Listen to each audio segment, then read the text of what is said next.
Yeah, ladies and gentlemen, boys and girls, welcome into round number 16 of the 2026 Underground RC Supercross Championship, live here on Start Your Systems. I am Kellen Brower. I am joined in the booth this week by the man, the myth, the legend, Andrew Wood, and we're ready to call the action tonight from Denver, the 16th round of this 450 Supercross Championship, the 9th round of the 250 West Championship, and the penultimate round of both series, of course. Wood, we are almost to the end, 2 rounds to go, but Denver, mile high, we got a slippery racetrack for these guys to take on here tonight. Yes, sir. Big sand section, double whoops tonight. Going to be interesting. We'll get into that in just a second. But, both these titles are pretty far apart, but 251's our West is already wrapped up, but still should be some good racing to see. And always exciting to see these guys on track. Yeah, West already wrapped up as mentioned. I believe we'll see the 1W of Cash Woods on track here tonight. Ooh. So we'll keep an eye out for that. I know at least he sent me the skins already. I don't know if that was for Salt Lake City or for tonight, but he has it wrapped up already. So I think he can run the 1W if he wants. But of course, 450 Championship still alive. Likely to be wrapped up tonight, though. 38-point lead for Seth Carr. Pretty good situation that he's in. I believe it's literally just finished inside. If they don't finish inside the top 10, then it's over. Or no, if he finishes inside of the top 10, it's over. I had it backwards. So if he finishes inside of the top 10 this week, I believe it is over. And I'll take those odds any day of the week to be 2 rounds to go. A top 10 finish will get it done.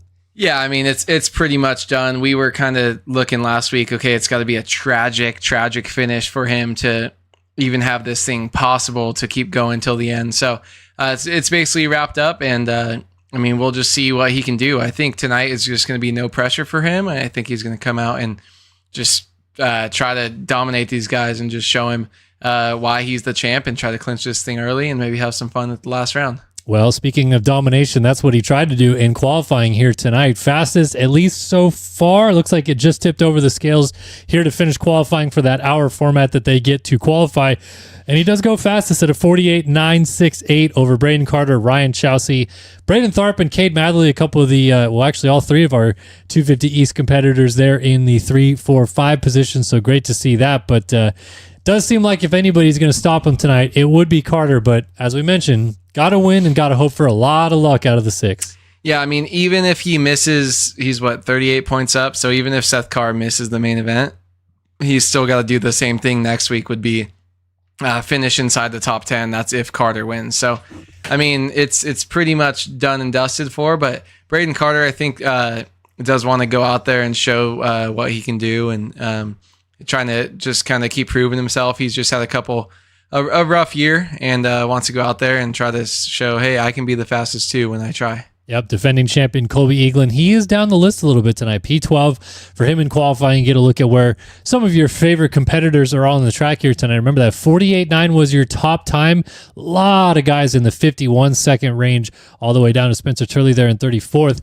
And it would take a 53.7 to get you into the 450 racing here tonight. Back to 250 West, though, and it's been a while since we've seen these boys. Now, it looks like Wyatt Grant has elected to drop back down. He had been racing 450s really a majority of the last half of the season to this point. Actually was sniffing the top 10 in points in the 450 class, so I'm surprised he chose to do this. But he is back. The winner of Glendale, back in the 250 West division, qualifies fastest over Cash Woods tonight. And I feel like the way Wyatt's been riding in the 450 class, if that's any indication, he might be a shoo-in for a win tonight. Yeah, I mean, we've seen Cash, too, move up to the 450s on the East Coast and kind of show up a little bit. Wyatt Grant has definitely looked really good. I think for him, placement in the 450 class, overall in points maybe doesn't matter, but I think what he's also going for is just try to go out there and see if he can grab a win. Going to be hard for him to do that in the 450 class, so if he can drop down to 250s, do that easier, I guess, and go out there and just stack points too, try to get that national number lower, get a career number, and keep proving that he can be a guy, maybe next year be the title guy. Yep, so we'll watch out for him and all these other runners in the 250 class here tonight. Again, going down the list quickly. Pick out your favorite names. We got a lot of really fast dudes in this 250 West division, and only 34 guys on the gate tonight. A little bit sad to see that late season drop off, but it does indeed always happen. So here's your 450 standings. We won't show you 250 West because they're a little bit broken on the website right now, but all you need to know, Cash Woods has already wrapped it up, so nothing to play for there. And again, 38 points to Carter, 40 points to Eaglin. They are the only 2 guys mathematically still alive for this championship. Let's talk about this racetrack, shall we? And I'm actually going to go ahead and take us around this track here for just a minute as Seth Carr. And as you mentioned, Andrew Wood, 2 whoop sections here tonight, and we get one right out of turn 2, and it's pretty big this week. So take us through it here. Yeah, I don't know if I want to say this too early. I haven't seen the track. Kellen's playing with a busted finger, so ignore him. It's also difficult to play, but so huge whoop section. These things look beefy. Well, ooh, looks like I don't think they're jumpable because they are so big. So I think you're gonna have to try to blitz those, stay on top of them into a super rutted already sand section. That's only gonna get worse as the night goes on. So interesting to see this double ruts right here and a far outside. Here's you're gonna hit the finish line though, flat section. This track does seem like it could be a little boring, Kellen. This one has a starter whoop. Maybe these ones are jumpable. They do look just they're both bad as big, but yeah, I do think we're gonna see a lot of guys going down. Keep an eye on that 250 class. I think you'll see some pileups there. But almost made it to the long rhythm section along the far side of the track. You're going to see there. I'm not sure exactly what the rhythm is through there, but we'll see what the 250 guys are doing in the first heat. Ooh. And then break it down when the 450 guys get on the track as well. See any differences they have there. I do feel like the whoop sections are going to be one of the most important parts of the track. And then whatever the rhythms are in that big long rhythm section, greasing that. The rest of the track, pretty basic. Just keep that corner speed up and you're good to go. All right, so yeah, we will show you guys that in just a minute. Don't you worry your sweet little faces that will show off what that rhythm section is capable of doing. I believe, if I'm not mistaken, the main line of some sort is going to be 3 in, 4, 3, 1, or 4, 4, maybe. 4 off that table. Into the corner. 3 in before it, then 4 off the table. Yeah, so you 3 in, 4 off the table down the backside of regular single. Then there's a big single that you'd 4 all the way into the corner with. The line I was taking with my busted thumb was 2 in over table 3-3, which is, if you're a 250 rider, definitely a viable option there. But yeah, a couple things to play with here. Also, quick shout out in chat to a few people in here. We got Awood729, my guy. Hey, that's me. Subbing up with his Amazon Prime subscription, 8-month streak right there. So thank you so much, Awood. Tim Brooks as well. He's subbing up for his 8th month as well using that Prime sub. We got Prime Bray using 406.7. Yeah, Prime Bray 6.7. Watch streak reached. He's on a 7-stream watch streak. That's a tongue twister if I've ever seen one. But cool to see that, as well as It's Thumper subbing up with his Prime for the 7th month in a row as well. So thank you guys so much for that.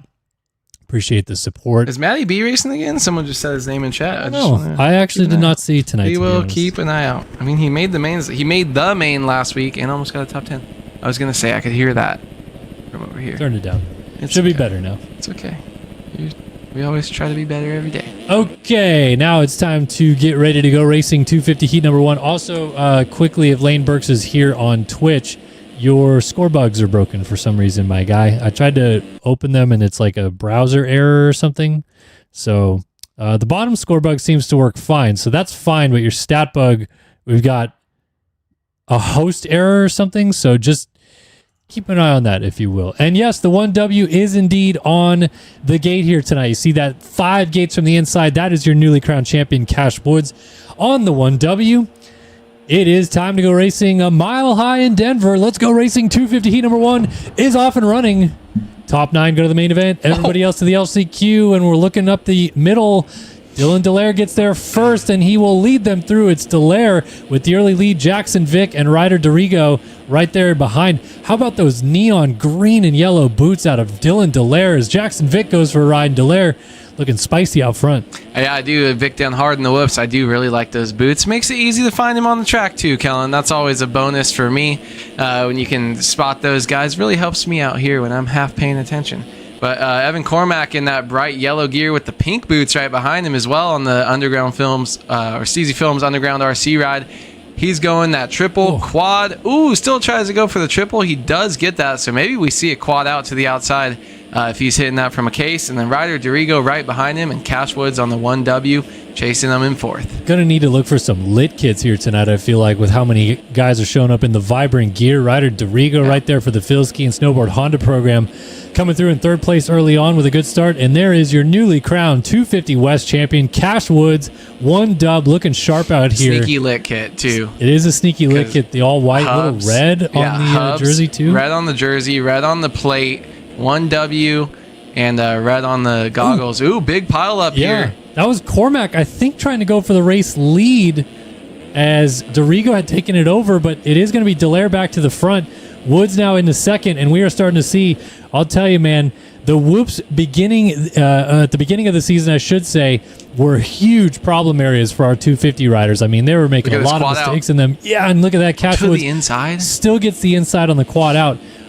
But yeah, we're back, I think, A-Wood, to these 250 riders kind of struggling in the whoops, man. They look burly here tonight. I was thinking about next week. I'm not going to be able to make the stream, but I might be able to make the race. I was thinking about maybe lining up. Let's do that. Maybe showing up. But I don't know if I can make it through the whoops. So we're going to need 40 people. It would just be to hopefully make a night show and race a heat race. But oh my God, he rides it out into a front flip. And just Jeff like Cooper that goes down at the end. Cash Woods is also down on the right side of the end of the whoop. So Dallaire's now going to get himself a big old lead as Dorigo goes up into second.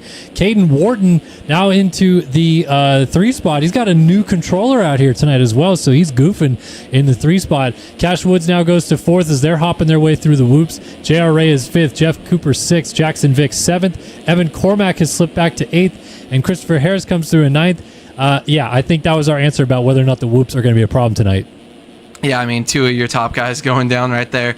That was brilliant. Barrel roll into a front flip, and then the other rider hitting the front flip at the end. Pretty crazy here. I'm kind of worried for the rest of the night. I mean, I do like big whoops. Here's my stance on this. You cannot lie? I like big whoops, and I cannot lie. But as Harris just tosses one. I used to think that the whoops in the game since like 2013 when they first got kind of difficult, I think they should be built in a way that you can actually ride them. I don't think it's good for the racing or for us watching right now. Ooh, riders down up front. That's Cash Woods down again, by the way, right before the finish line jump. No. Who else fallen? There was I think it was maybe Cormac maybe with him. But Woods just cased finish line jump. He's still 9th, but wow, this is life comes at you quick. You win a championship, and then you might be headed to the LCQ the very next week. Not ideal for him. Just got to try to batten down the hatches and not let wait, Andre Feitosa getting up here, try to close that gap down out of Brazil for the Reiko Husqvarna program. And Woods just holding steady in P9. So our leader now is still Dylan Dallaire, 5 seconds to the good. This sand section seems to be a bit of a problem as well for these guys too, Andrew Wood. Yeah, there's so many ruts. It's normally just 2 or 3. I think having the whoops in that sand section is pretty gnarly. But yeah, I almost just wish they just tamed down the whoops a little bit, especially when you have 2 sets of them, just to make them a little bit more survivable and raceable around the track. So we'll see how that develops as these guys figure it out. But don't like them to be that much of a factor here where it's life and death every time they go through them, as Christopher Harris here in 5th place is just riding the bucking Bronco. He's chasing down Jackson Vick, though. He's actually going to make a pass on a lapper, so that doesn't change anything. But, man, these guys are just sending it. I like the quad by the 250 guys, though, already. Yeah, I'm surprised they can cork that out. I thought it would be a bit tougher for them, but these guys are showing it is no small task to get it done lap after lap. Jackson Vick, better than Wyatt. We'll have to see how Wyatt Grant does in the next heat race. But right now, Jackson Vick holding on to 4th, trying to run down Jeff Cooper. Dorigo still trying to close on Dallaire. I feel like we've got some separation right now in this heat race, and I mean, that has to come down again to probably the whoops is doing, but hopefully that's not a situation we see in the main event, Andrew Wood, and these guys can level it out a little bit more. Yeah, you want to see these guys be able to battle and push each other, and I mean, Cash Woods looks great through them right there, but it seems like when they catch you out, it's almost impossible to kind of wrangle it. So you're looking good through them, and then you make one small mistake, and then you're just going down no matter what. Cash Woods, though, moving up. He's chasing riders down. He's making moves. That's a lapper right there, but he's chasing Feitosa in front of him, who's on that black and white gear up ahead that you can see. But still, I mean, it's going to be a bad gate pick for the main event. Not going to be good. Dallaire's looked pretty much untouchable out front. 4 seconds to the good of rider Dorigo up there. But cool to see an onboard of this track right here as Cash Woods is showing us around. Yep, starting to shred a little bit again. Still not the fastest lap of the race. That would be Christopher Harris's 52.5. That's the best lap, but I feel like Woods, if he can finish this one off with a good run in the whoops right here, might be putting his name on the top of that list. They're starting to flatten out a little bit too, which we'll see later in the main events. Those tops of the whoops get a little bit easier to ride. It's a good lap. Cash Woods, 53 flat, still not the fastest. Christopher Harris was ripping. Yeah. What was he doing? Crushing it out there, man. But That Woods, was second fastest lap of the race we just saw. So, Woods putting Feitosa on the deck. Will that cause Feitosa to fall out of a transfer? It's going to be close, but he's going to get going just as Wharton gets there. And then Antonio Velati trying to make his way in for Sunbelt. 57 right here as a white flag waves for Dylan Dallaire out front. Can Velati make it in? He's got a lap and a half to do it here. I hope so. I also see there might be a battle for fourth between Cooper and Christopher Harris, who is one of our fastest guys on the track. Look at this, nose to tail right here. Harris still just tossing it and whips it in his face and makes the pass. Scrubbing, staying slightly lower there, also with some style. Both those guys, I saw them going down at the end of the whoops. Velati does make a pass now on Caden Wharton. So Wharton going backwards. Feitosa now to the outside of J.R. Reyes, who is down at the end of the whoops right there. Dude, this is going to be tight. This is going to get interesting, actually, because Velati's got to try to hold off Caden Wharton on this final lap, and they all have to make it through the whoops 2 more times here. Feitosa getting a little bit riley. Oh, Velati is down, and also down is Cash Woods, and Caden Wharton hit Cash Woods. So now Wharton is down. Velati's going to pick it Dylan up. Dallaire was down right before the finish line, too. Oh, wow. He just crossed into a lapper. And Ryder Dorigo picks up the heat race victory because of that. So Dallaire was down right before that finish line jump. Jeff Cooper, Jackson Vick, Christopher Harris, Feitosa rolling the Supercross triple here on the final lap of the race allows J.R. Reyes to go through in a 6th. Cash Woods now 8th. And then Velati is 9th, and he's got himself 2 seconds on Caden Wharton. So these guys got to make it through the whoops. Yeah, it's all about survival through the whoops. I think we got to keep an eye on who's going through them and if they're getting huck-a-buck here. Let's see as we switch cameras right here. No one down that we can see so far. So Velati is going to survive as long as he can make it through this last rut. Velati going to take your final. And he's rolling up the finish, and he makes it by a nose as Caden Wharton comes over about second behind him. That could have been real brutal. No way. Cormac Laska on the lead lap. Off the machine he goes. Tanner Thorsten, William St. Laurent, Zach Fisher, Russell Cruz, Caden Pankow, and Austin Bear. Go to the last chance qualifiers here tonight, and Cash Woods, I feel like, will breathe a bit of a sigh of relief right here to even make it through in P8. A rough start for our newly crowned champ. Great start for this man. Ryder Dorigo might have been a last corner gift, but he still is your Heat 1 winner. Yeah, I mean, Dallaire looked great, too. I feel like those were my guys coming into the season. My picks for the championship were like a Cash Woods and a Dylan Dallaire. He had looked really good. Looked good in this heat, too, all the way until he made one mistake. But, yeah, those top couple guys not making too many mistakes. Final transfer spot was 45 seconds back, so almost getting lapped. That's why I saw those riders go down in the background. I was laughing because we just saw so many crashes, and then I recognized the boots. And I was like, "Oh shit!" I was like, "Wait, that's our race leader. He's about to finish." So, man, crazy. We're gonna have to see what Wyatt Grant can do in this next one because they're saying that they're better. Yep, Wyatt Grant going to lead the field into 250 heat number 2 as we jump back into our little intermission screen here to hang out with y'all. Kellen Brower, Andrew Wood in the booth. Jeremy Schiabro will be in this one. Joey Carter, Bodie Parker as well. Max Wilczek, Jax Lindsay, to name a few of our low two-digit guys, but I feel like we're also seeing a lot of 3-digit guys this year really coming to the forefront in both 250 West and 250 East, which I like because then next year they'll be the more established guys ready to do battle in this championship. Yeah, I like that towards the end of the season because you kind of see, even as you go through outdoors, you see these guys and you're like, oh, okay, it's maybe their first or second season racing and they're slowly getting a little bit better at the game, a little bit more practice and just experience in the races, maybe less nerves. And you start to see better finishes out of them. And it's like, okay, cool. There's a young rising star that's coming. They'll get a 2-digit. They'll keep blowing it. And then, more competition, the better.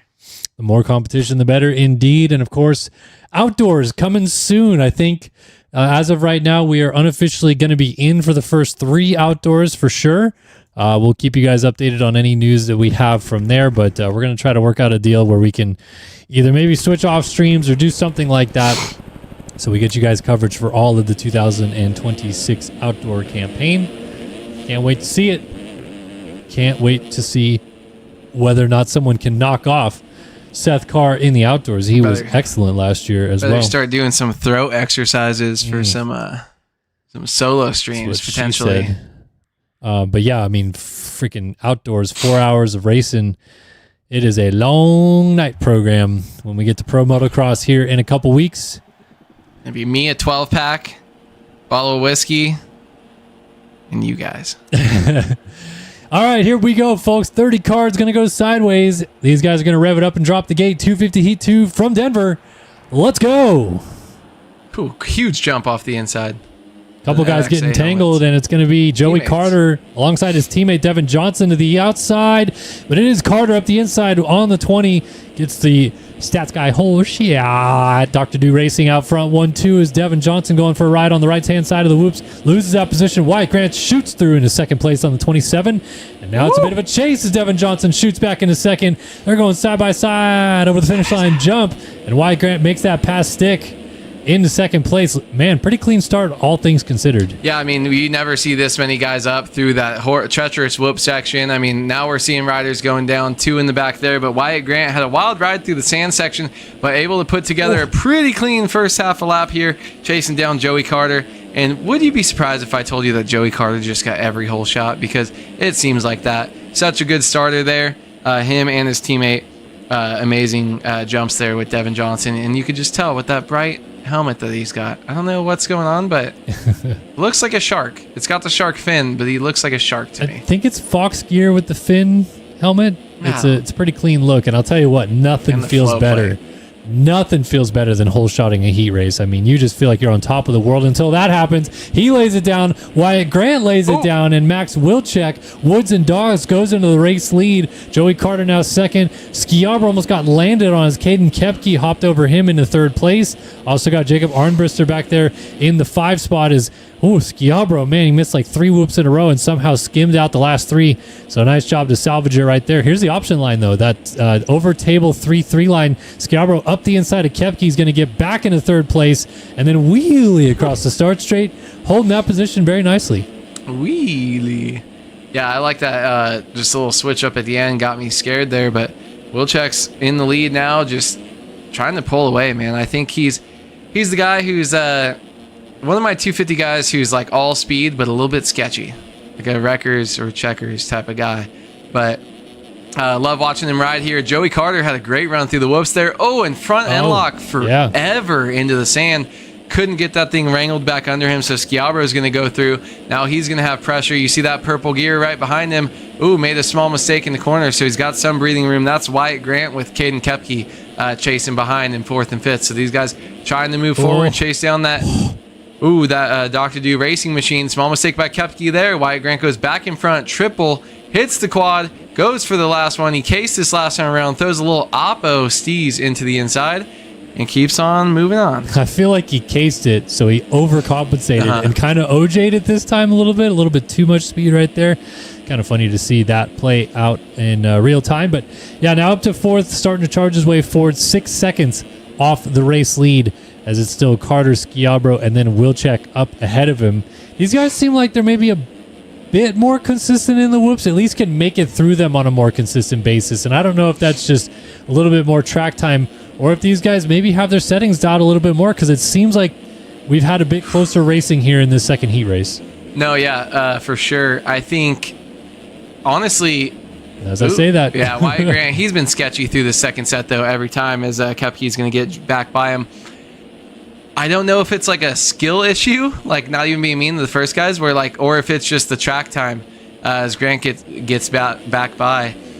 Maybe just a little bit more time, and they probably spent it just trying to hit the whoops that whole last race when they were out there. Or these guys, sometimes you just have a strength of field in the heat race, and these guys just kind of have it figured out a little bit more. So will be interesting in the LCQ. Those guys will probably struggle with it, but once we get to the main event, to see if there's certain names that we see are continuously struggling, and then maybe people that really weren't, like a Dylan Delaire, we'll see up front. and someone like Cash Woods, who seemed to struggle with them, see if he can figure it out by main event time. Well, it's also making me wonder if we're going to see guys that have a better skill set when it comes to patience will pay off tonight, because the guys that are absolutely sending it into the whoops on the 250s, yeah, they're not as consistent, man. They're struggling, and that could come back to bite them. So patience might be a virtue here in this 250 main event coming up. But right now, we've got a heck of a fight going on, not only for second place, as you can see on your screen, but it's soon to be one for the lead. Wilczek, just off screen there on the 13, is out in front, but Schiavro and Joey Carter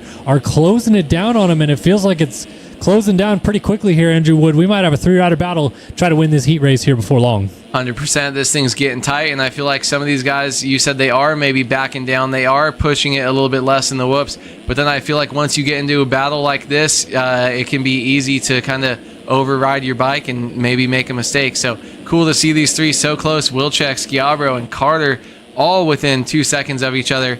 Wilczek trying to pull away just a little bit. Looks like Joey Carter might have made a small mistake, but now these guys are getting deep into lappers. Look at this alternate line, having to go triple, double, double, single, out. And look at this, side by side, down the start straight. Trying to make a move is Schiavro, unable to make it happen, but he is pressuring him. 30 seconds plus a lap to go.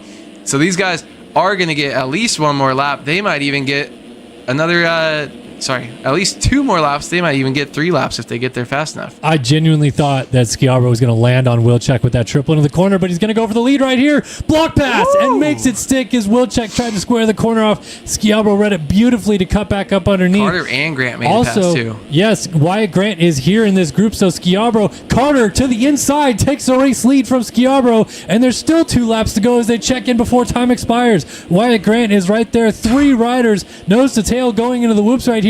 Look at the run from Wyatt Grant in the whoops, trying to get the lead. Doesn't get either of them as Schiavro holds it on around the outside. He wants a piece of Joey Carter. He's trying to get back in the race lead himself. Yeah, that seemed like a small mistake right there. Oh, they get into each other. They're touching tips down the straight. Joey Carter going to get past Schiavro. Gives it to him, but then slides out. Joey Carter back to lead. Wyatt Grant taking a peek here. Dives in, unable to make it happen, though. Settles back into third. This has been a crazy battle. They were all 3 in one corner. Now all 3 on the Supercross triple. Let's see what happens. Is Wyatt Grant going to send it in the whoops? Wasn't happy with his decision before that long rhythm. Oh, he makes a mistake. 2-rider battle here through the whoops.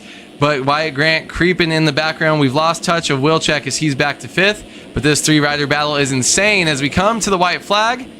Carter pulling away slightly, but man, this is awesome. White flag in the air, and I think you're dead on there as Wyatt Grant gets down the inside of Schiavro and makes the pass. Then he runs through the whoops beautifully. Carter messes up. Grant's going to triple in. Schiavro's right alongside of him. They're going to try to split Joey Carter as Schiavro goes for the quad to the inside.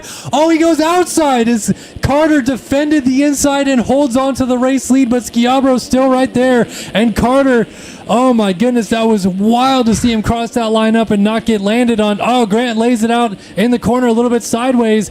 Now Schiavro's going to try to square off this corner, get to the outside. Inside line, he gets into Carter. He goes down. And now a mistake there for Carter's going to allow Grant to triple to the inside. He goes into the race lead on the final lap. Now it's one more run through the whoops. Grant getting sideways. Carter goes down. And Wyatt Grant comes from 3rd to 1st on the last lap of the race to win 250 heat number 2. It's going to be Schiavro 2nd, and Carter settles for 3rd. What a ride. That was a masterclass of announcing, Kellen, right there. I think you are ready for Salt Lake City. Coming at you in the PulpMX LCQ Challenge. Jacob Armbruster, though, he's in our 9th and final transfer spot here. He's got 3 seconds to go behind him to Braxton Martin. What a name. Steve would hate that one. But Armbruster, see if he can ride this thing to the finish. Got to survive the whoops one more time. Take it easy right there. Bring this thing home. Final transfer spot through these heat races is Armbruster on the Phil's machine. And awesome ride. That was one of the most insane finishes I've seen. Like 3.5 laps of pure chaos inside the top 3. And just absolutely called to perfection. That was awesome. My jaw was dropped the whole last 2 laps. That was amazing. I can't believe I really thought Wyatt Grant, when he slid out in that berm on the start straight, lost way too much time. So as soon as Schiavro went for the pass attempt on Carter and Carter stayed up, I thought that was it. Then I realized he was closing up and tripled his way to the inside and then still got sideways in the whoops and held on. Man, that was a wild ride, but Wyatt Grant takes the win. he Holy smokes. he was pushing through those whoops, and yeah, he would make that small mistake, like slid out on his own, before the triple, and I'm like, he's just kind of gone. But that dive by Schiabro a little bit early, I feel like, just for the way that next section is. I mean, I love myself a dive, a takeout, freaking do that all day long. But I'm like, just for himself, same as earlier when Wyatt Grant tried to make a move after the whoops before the long rhythm. I was like, that's not the right spot, because now you don't have that big line. Man, we saw 2 people miss it. Him quadding to the outside, that was absolutely unreal. Yeah, that was so sick. That was sick. And those guys were going for it. Schiabro clearly wanted to try to win with the way he lined up that pass attempt on Joey Carter. But in the end, it is Wyatt Grant who wins 250 heat number 2, and that rolls us right into the 450 class here, as we got Braden Carter and Colby Eaglin both in this heat race. Braden Tharp over here from his championship leading position in 250 East, also in this one as well, so that'll be fun, as well as title rival Jake Spiess in this one. So gonna be really, really interesting. And yeah, sorry Jay-Z, we missed the clean of the century for the last spot. We were kind of watching maybe the heat race of the century out front. 3 guys passing each other on the final lap of the race. Yeah, and you're gonna want to go back and watch that. Maybe before the mains even start. That was pretty sweet. That heat race. Yeah, glad you made it through, but you can't take the camera off that. Yeah, that's insane. We don't have the battle box. I don't think people want the battle box anyway. So. Yeah, I mean, with live timing though, being able to like scout out, I think that helps so much. Like both of us when we're not, it's not our turn, like kind of scouting out battles and stuff. And maybe in outdoors or something, we can watch different riders, keep an eye on all that stuff. So it's well, I do think that tentatively the plan right now is Matty B is going to race Paula in studio. Oh, yes. So he's going to come in and we're going to have a cam on him to be able to watch him race while we're announcing the race. So that should be pretty fun. You might have to mute his mic for a while until he bows out, if he gives up. Like I used to do, it'd be like just sitting there and I'd be like, all right, I'm pulling over. Let's commentate the second half. Because Matty B is we'll see. Depends on how loud he is while he races. Not really sure. Some people are... It can be eventful in the 450 class. Yeah, and you also don't want to have too many swear words coming out. It's exactly. a kid show at the end of the day, right? All right, here we go. 450 heat number 1 from Denver. Let's see what the big dogs do here. A mile high. We're off and running. Good start for Seth Shirley on the 44. Yeah. He's going to try to control that inside line and get there first. Everybody pushes out, and it is going to be Shirley with the whole shot right up alongside of him. Johnny Padani will jump to the inside. He takes the race lead. You also got Tharp and Braden Carter right there in the mix as well. Carter on the 2 shoots up into 3rd place early on as Padani leads him through the sand. Carter actually might get 2nd. No, out of nowhere, Tharp shoots up into 2nd on the 9. Padani leads lap 1. Oh, and Shirley with a beautiful block pass on Tharp holds on as they head into the whoops for the first time. Yeah, Tharp's going to have to move up full time here soon as well. So getting all that 450 experience as a decent size pile up right there after the whoops. That 450 power, though, look, you can get back in the rhythm even after making a mistake. So he goes to the inside, holds on to that top 3 spot. But Braden Carter on that white machine, I don't know. It's a Yamaha. A Yamaha? All right. Well, looks like Villapoto, actually. Kind of sick. A little bit, yeah. When he ran that retro stuff. Braden Carter here trying to make something happen to get that gap down 1 second to the lead. Braden Tharp behind him. T. Lang, D. Davis, strong showing in 5th too. Great start, able to make some moves there because I didn't see him right up there off the start early. Yeah, Nick Thomas-Sunis off to a good start as well. He's in a transfer spot. We'll go back to that in a minute, but it does seem like Braden Carter wants to run down Johnny Padani for the race lead right here, so we'll stick with this for just a minute. Definitely looking a little bit more consistent for the 450 guys being up on top of these whoops, and I'd have to imagine this 3-4-4 option also a bit easier as well. Oh, yeah, they make it look easy. Yeah. They're all going to the outside, though, because I think the 450s, it's so easy to do. You just carry even more momentum than the 250s. Yeah, I think engine braking, too. Like, if you're downshifting in the corner, you're not really getting stopped as much as that. You can make that 250 whine if you downshift and land on Padani, it. Yeah, Padani slide out right there, so must have pushed the front. So Braden Carter into the lead there. Tharp in 2nd, T-Lang 4th. Ooh, in a battle with D. Davis, too, back here. So let's see what we got going on. Come on, D. Davis. Push. Look at that 71 Yamaha machine trying to make something work. And yeah, these 450s, the chassis, just way more balanced and way easier to get into higher gear and stay on top of those whoops. Keep that drive going without falling in. this might be a nice little battle here. We got to keep an eye all over the place. Yeah, D. Davis rocking the handguards. Got a soft spot for them babies. Those look real nice. By the way, it is Spieth in the final transfer spot right now. Another 250 East competitor. He's right behind another 250 East competitor and Ben Nerona as they chase down Ash Deering in the whoops right here. So they're all kind of linked together a little bit in this heat race. Devin Ryan, Blake O'Brien just off of them a little ways as well. So we'll try to keep tabs on that. Wow, Padani went from leading this thing to 15th. So he is really had some problems as getting blocked past the wazoo. Ash Deering getting pushed wide by Nerona. Spieth's trying to make a pass on him as well, and he's getting absolutely swallowed up here in this little battle. Tough break for the 29 as he's trying to fight his way forward, and instead it's the 250 East boys giving him fits back here. Yeah, Ash Deering's had some good rides, but he's always on the bubble, it seems. Spieth, though, man, I feel like it's like insult to injury because his two championship competitors are doing better than him. But look at that move up the inside. If you can hold that inside in the sand, it looks like it's so much faster, but then you have to jackknife right before the finish, so it can be tricky to get into that rut. But Spieth makes a move. Ooh, going down there. Deering almost gets in the back of him. These two are holding on. This is 8 and 9 battle. And then you have Devin Ryan, who I think hasn't even made a main this year, but he's been so close every single week. Spieth, though, unable to hold a candle to Nerona and Tharp, who have just been seemingly better than him almost all year in the 250 West. Probably moving up, try to show some speed, and just unable to have it. But hey, you're through to the main event as we speak right now, so that's all that matters.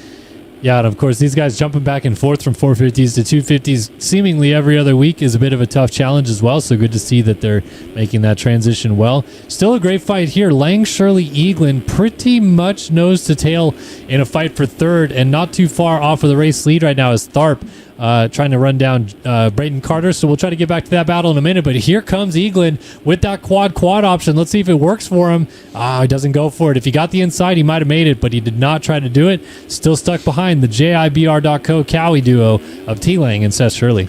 Yeah, I think he backed out of that quad out because that other rider going down. So smart move right there. Something you don't see a lot in maybe even the 250 class, people that haven't been racing for as long.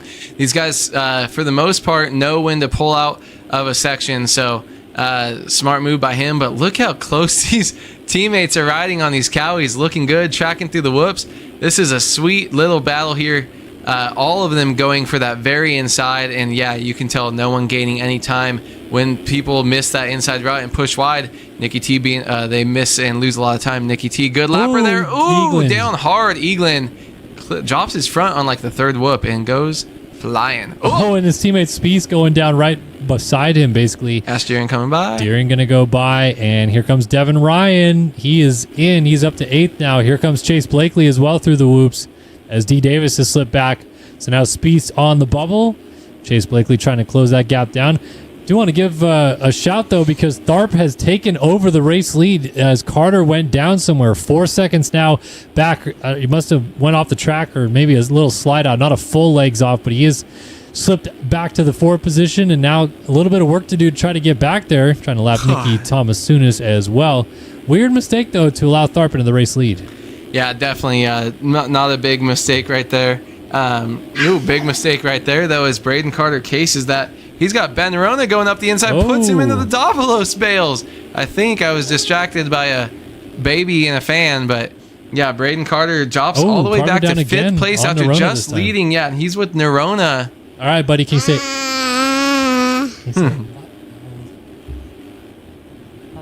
Got Maddie in the building. Nope. Braden Carter's still cruising 4th. Yeah, we're eating microphones.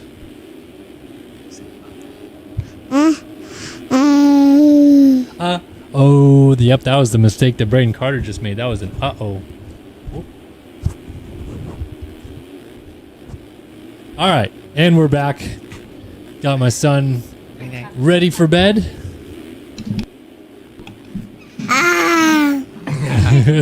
He's very excited about the races, as is Braden Tharp out front. Night, buddy. Love you. Dude, look at this. Ash Deering all the way up in the 5th. Devin Ryan in 8th. D. Davis drops back in the 9th, though, but still in the transfer spot. That's pretty spread out, though, from 9th to 10th. It looks like he's got 5 seconds behind him. Final lap, though, Braden Tharp still leading by 3 seconds over Shirley and Lang, trying to take this thing home. One more whoop section to go. Then we'll kind of sprinkle back through the field and see what else is happening, because this is a pretty spread out heat. Yeah, and it looks like Padani isn't going to make it either, so that's a tough break for him. But Braden Tharp wins 450 heat number 1 as he looks to get his first 450 main event win of the season here tonight. Seth Shirley second, T. Lang in third, Carter fourth, Deering fifth, Eaglin 6th, Devin Ryan through the whoops. Hold on to it, sunshine. We got to sirree. check on Frank Jackson, too. Yep, See if Jackson he in. stays alive. If he doesn't, that's Chase B there. We'll have 3 BPC riders. Shout out Blakely Powder Coating in the main. Frank Jackson takes this one home. So Chase B, who's been seemingly the best guy on his team, is going to end up just short here in that heat race. Shout out Devin Ryan, though. I think he's raced every round. And I don't know if he's made a main. I could be wrong. I don't know. But I love you, Devin. Let's see if we can we'll get you quick facts here real Shout quick. out. Quick maths. Quick facts. Quick Some maths, points quick on facts. the year. I mean, Deering rode great. Braden Carter, yeah, just that one mistake late. Actually, and then gets into it with, Nerona there. Nerona falls back. He makes it in. Jackson's in. So Spieth short. Padani short. Chase B short. Devin Davis had such a great ride. Up in the 4th at one point. You are falls correct. Back down. That is Devin Ryan's first 450 main. Has he raced every round? Can you see the numbers? 1, 2. He started at round 5. He did 5, 6, 7. 6, then 7. Missed rounds 8 and 9. Then has done 10, 11, 12, 13, 14, 15, and now 16. And Dude. makes the main event. So he's Shout out, raced, like 10 rounds, though. He's raced, 10 rounds. And That's that's his awesome. first main. So, yeah. Let's go, Devin Ryan. Fuck yeah. Sick. All right, one more heat race of the night, and then we will be on to our last chance qualifiers, and this one has got some heavy hitters. You know about guys like Seth Carr, but let me tell you about guys instead like Tyson Fresquez. Jeremy Smith is back here tonight out of nowhere. Can I interest you in Matt Burkeen? Any of those names ringing a bell? Of course, some established gentlemen in this series, former champions across the board.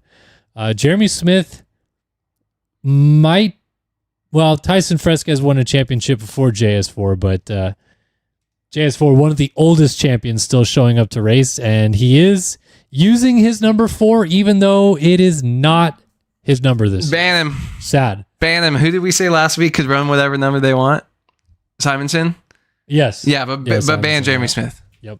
Ban him. Get him out of here. He's got to run his 309, man. 1 That's week his real life ban, dude. number. Yeah, that's what you run in real life. Until we earn it, you can't run it. And in case none of you guys know about Jeremy Smith, or you haven't been here with us watching these races over the years, he's one of the winningest riders in the game's history, even though he still has never won a 450 championship. He's just won so many races. Does he have skins? It doesn't have our Yamaha. He's technically on our team, though, right? Yeah. Yeah, so I'm saying the ban, He's repping. ban the guy that's on the Start Your Systems team, the only one out there representing for us. But he now. is a real life ripper as well. You've probably seen his name many a times in qualifying at races because he always qualifies like 14th off the couch Big outdoors guy. and then cruises around in the 20s. But he rips in real life, and as it is privy to my thumb injury, he's the only guy of my knowledge that with a broken arm has ever qualified with a flight stick joystick for a 450 main event, which he used at Daytona 2016 when he had a broken wrist from a real life crash and used a flight joystick.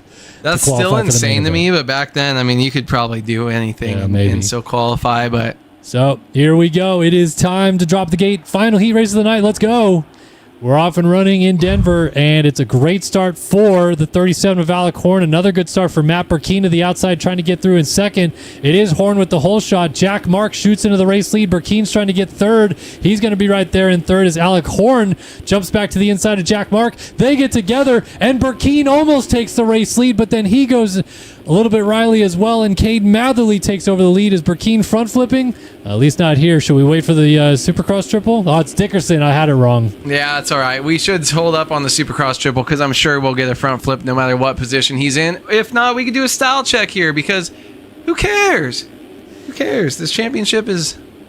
Couldn't see the name Almost across over. the bottom of the screen, and I just saw the what looked like 820. It's a 260 of Isaiah Dickerson who went down. Close enough. Where is Burkeen? Well, he's a little bit further down the order, sadly. Bad start for him. 13th place early on in this one. But he's got time. He's bringing Walter Gebhardt with him. What is Gebhardt's kit, dude? It's been I like don't every even know. week. What are we doing here? It's like you got dressed in the dark. Another thing that's happening right now is this. Seth Carr, 20th place right now for the number 6, and he is pretty far back even of 19th place. So he's got some work to do. Should make it from here, I feel like, but this is still a little bit skeptical at the moment. Yeah, I think he'll make it. I mean, dude, hey, this happens 2 races in a row. You could maybe just lose the title there. So we'll see what happens. Got to qualify in the main. Ooh, going down, maybe pushing too hard. Falls into the sand there. We did miss Burkina on the triple, so we will have to try to get that later on. Sad. Well, he must have done something because he went down again. He's back to 18th place. He's back here with Tyson Fresquez. Spencer Turley's back here. What is happening, though, is Jeremy Smith, who has changed his number. It's to the correct 208 now. He's knocking on the door here. He is trying to get Isaiah Dickerson get into the top 10. That'd be great to see the JS 208 machine get right in off the couch. That was his amateur number. What about 309? Like, why not run your pro number? I think it's because there was no 208 available. Yeah, maybe. Who knows? Another rider goes down. Dickerson moves up, so that's going to move Braden Castaneda into the final transfer spot, but he's way far back here. Oh no, Jeremy Smith gets by as Castaneda went down, so Smith is in final transfer spot. Got some company with Gebhardt behind him, who's not afraid to run it in. You saw him make that move on Matt Burkine. This might be short-lived for JS4 here. Let's see if he can hold position back here. Know that Walter Gebhardt possesses some raw speed, but can he make a pass on Jeremy Smith, who's always been really good at defense as well? Ryan Chowsey right there. Cheesecake, a.k.a. Wash from MX Bikes. Oh, look at Gebhardt. He closed up quickly with that inside move. Smith goes defensive. And a little bit offline right here, so he's not going to get the triple onto the table. That's going to be a free couple of passes for those guys. And Gebhardt down in the transfer spot. Yeah, I mean, and real quick, Kellen, just looking at the front, he's got a big lead, but Cade Matherly just cheeky 4 seconds out already on the rest of the field here. Ooh. Made a mistake. Tanner Rogers took it over. Oh, yeah. But still, was... I'll show back up to 250 East. I'll freaking start to dominate these guys, show them I'm the boss, and then comes in almost and is leading a 450 heat race. Kate could just come out and win this 450 main event tonight, too. I wouldn't even be surprised by that. Tanner Rogers, though, looking good. He's been getting those good starts and finally holding it a little bit deeper into the race this time. Yeah, and an accurate statement in chat right here is that Carr is on the verge of potentially being lapped in this race. If he crashes again, Rogers will be right there. And so it's not only that he might not make it in, he might not even have a chance, because these guys are really starting to make some inroads into him. And I think Gebhardt just had a little bit of internet issues. He lagged out, then came back. He's still P8. But Rogers leads. Alec Horn, Heilman, Matherly, Siebel, the top 5. Dickerson 6th. Hall 7th. Gebhardt 8th. And then Hubbard now up into the top 9 positions.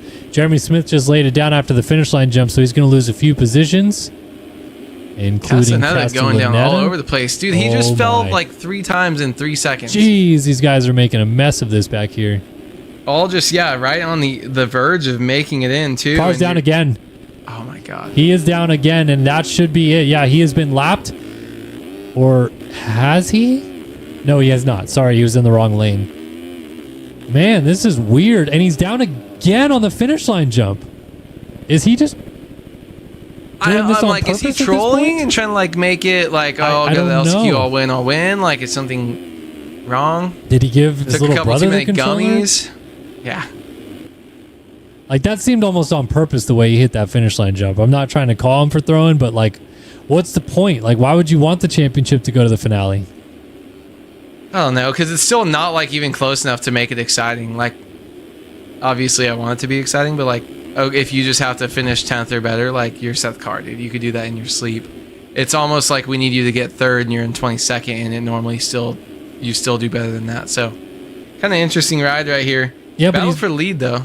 Yeah, I was going to say, he's putting himself in a weird spot, because if something weird happens in the LCQ and he doesn't make it, and Braden Carter wins tonight, it's only 13 points at the finale suddenly, which is like, okay, 13 points. It's still a lot to make up, but it's not impossible, especially with the way things happen in MX Sim. So, bit weird that he's choosing this route, but We will see. Here is Alec Horn and Matherly closing up with Jeremy Seabolt in the background, and they're starting to check each other through this rhythm section. Matherly quads to the inside. Oh, he lands on his back and goes for a ride. Thought he went to the inside, ends up jumping to the outside, and down he goes. Yeah, it's weird when someone else is doing that alternate line. You don't expect them to kind of stay on the outside where you're jumping to.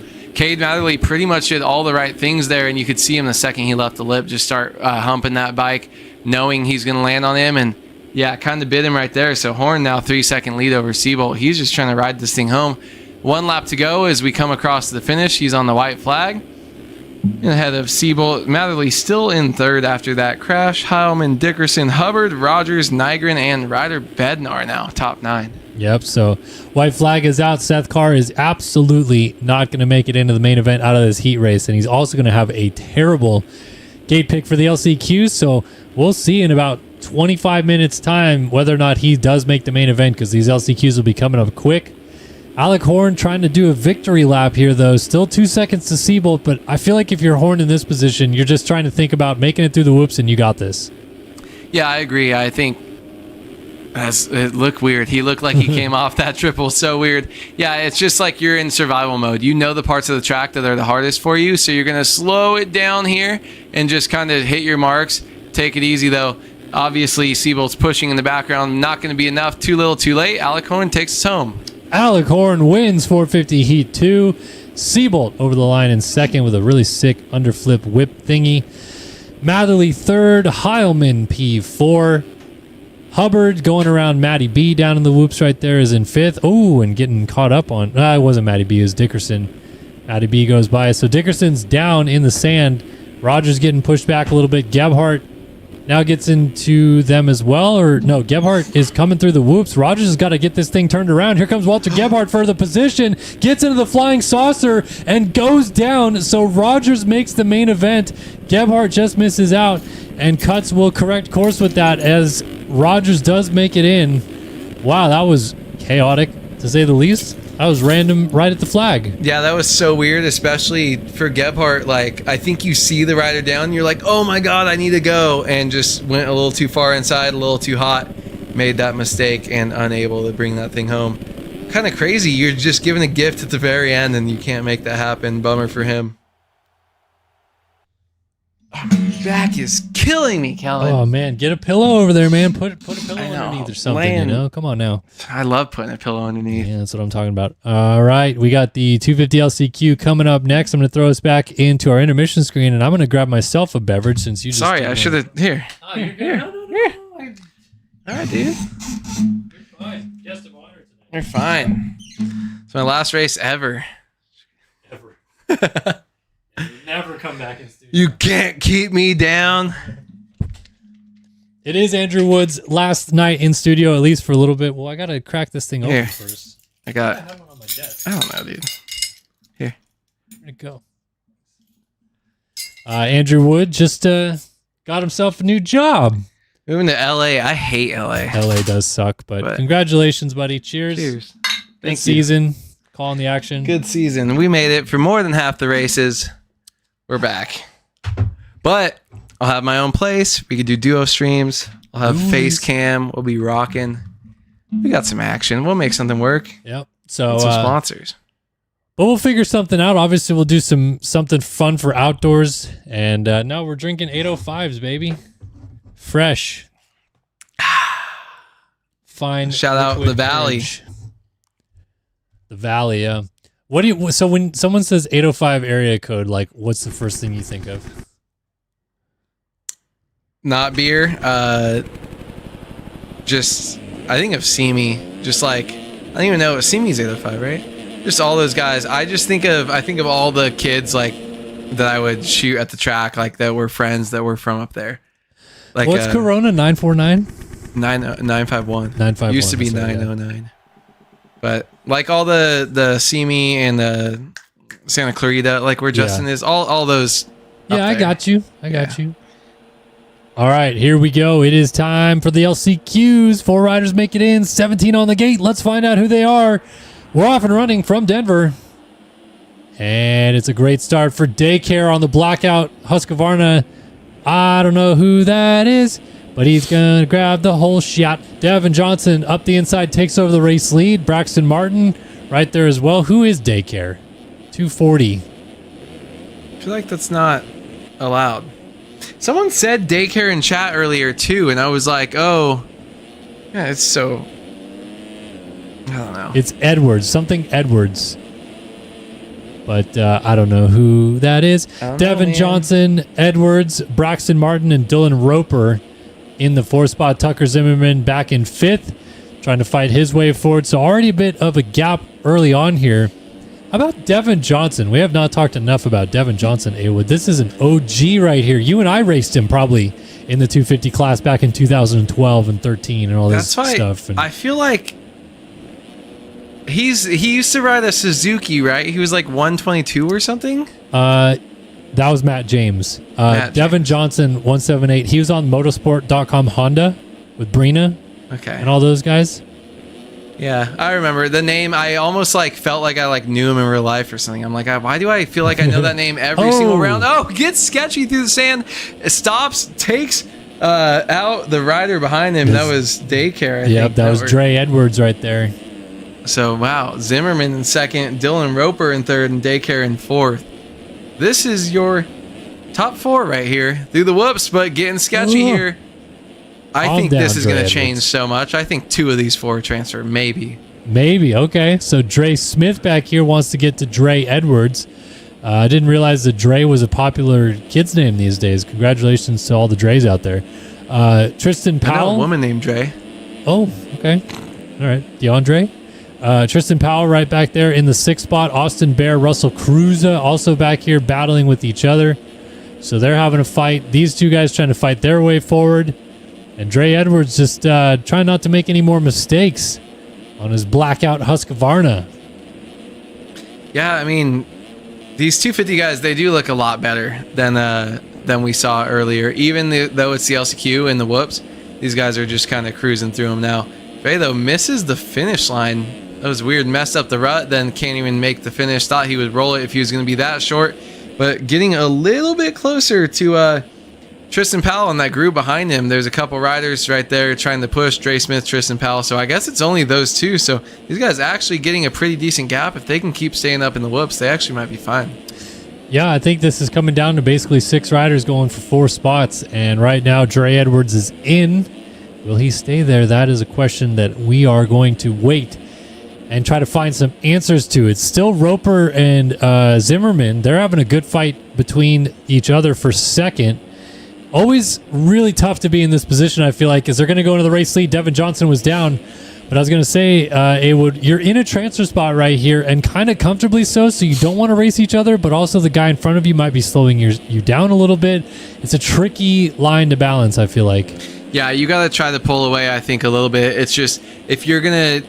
You can race someone so close. I honestly think you can just go a little bit different line through the rhythms. You can be right behind them. It's just you can't really follow if you're less than the bike length, follow in the corners. That's just dumb. Or maybe even directly behind in the whoops. But the way the road works, maybe they have to pick one certain line in the whoops. But I think it's easy to kind of train together and just kind of move forward. So it's not as hard as people make it seem sometimes. I think they get into crashes more often than they kind of should. This battle's going to keep going, though. Johnson's still lurking back there, and they've opened up a little bit on Dre Smith now. 4 seconds back to him, so it's really about staying on 2 wheels. Oh my God. Dre Edwards almost threw it away in the whoops right there. That'll get your heart rate going and immediately goes into a slide out. So composure, sunshine. You got to bring this back down to yourself a little bit and not let this turn into a bigger issue. Clean through the whoops here, though. That's going to help him out a lot. Yeah, I think we saw him through that sand going into the finish line, still kind of trying to corral himself. Maybe he needs to take a deep breath. Oh, big mistake there. He's over the front flip, rides it out almost. No. And he's ending there. Dre runs over him, is going to enduro him like he's a log. So Dre is now 1 spot out, and that moves Dre. All right, dude, Daycare. Edwards is in 5th. Dre Smith is in 4th. Yeah, you can't have the same name. Dre Smith and Dre Edwards battling each other. Edwards versus Smith going at it right here for fourth and the final transfer spot to the main event. They're going to get the white flag next time by. And Dre Edwards is closing back down once again, going for it, gets into him and goes off the track. Too early, I think, A-Wood. He's got time to try to work with, but that was quick. I agree, and I don't know if these young guys are all just piss and vinegar and they're trying to make passes quick, but we've seen so much, maybe in the last few weeks. I keep looking at passes and I'm like, you're doing it too early. You're not in the spot. Whoa. I think it's just racecraft. If someone comes, maybe messes up him a little bit, but he's fit chasing. Now that's going to be even more room he has to make up. I think these guys just don't have the racecraft and the experience to kind of know when they can make a pass or when they should, whether it's how far you are away, going into a big rhythm where you need to carry speed. These guys, it's all about momentum. You got to be smart. Got to be smart indeed. And right now, our top 4 positions are being very smart in their position, not trying to do something crazy.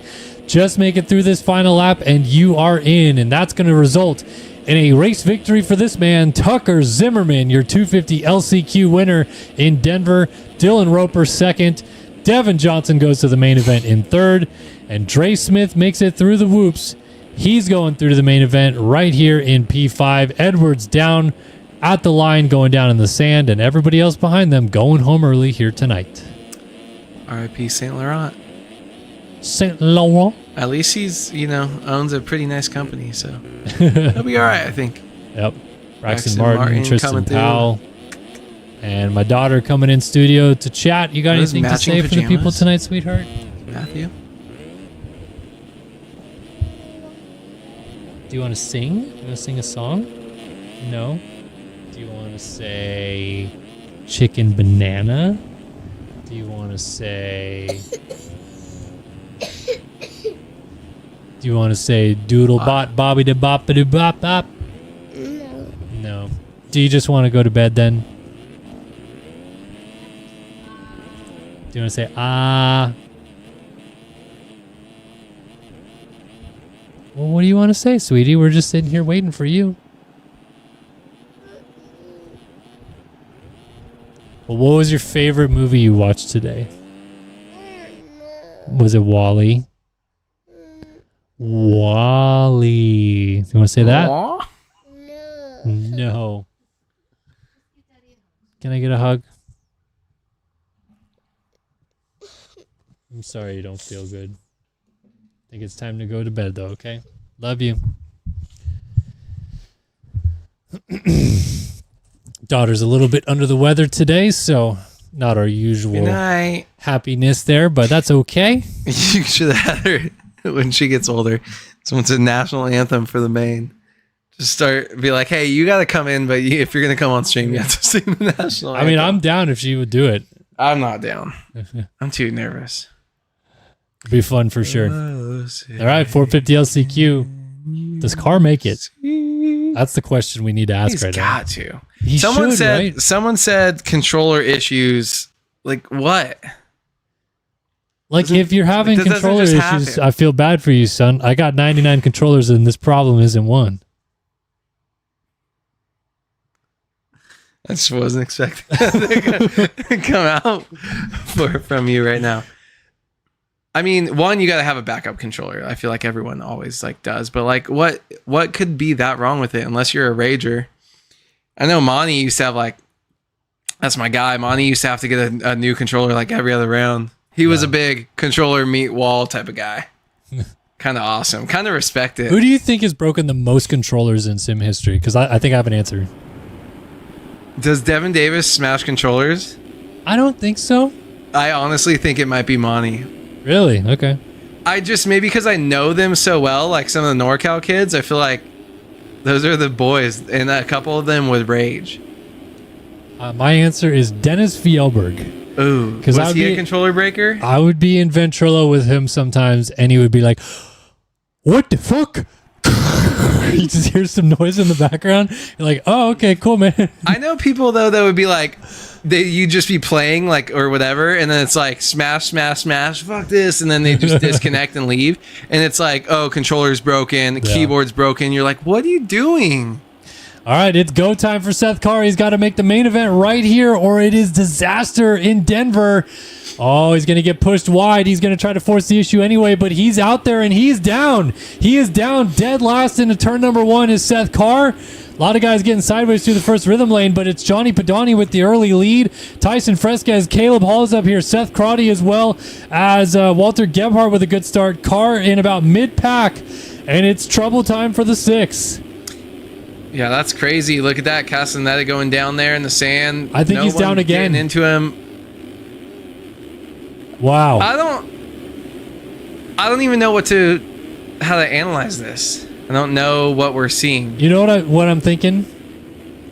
The cover curse might be real. I put Seth on the cover tonight because I was like, well, if he wraps up the championship tonight, it looks kind of nice to have him as the cover. That's of the a pretty stream. Bad curse. Look at that. Oh, like my 9 God, riders dude. down in one section. He's up to 11th, so just like that, we're back. Maybe. He's still got to make 7 spots. We're but back. Holy smokes. Okay, so he's got to get up to job and shit in the main event. Jake Spieth is the transfer spot. 13 seconds up the road, basically. And he's up to 10th now. More spots there. Nikki T is down in the whoop. So Can't Seth crash Carr, again. Cannot crash again. Better through the whoops. Better in the problem sand. is he seems like he only has his Mach 10 gear.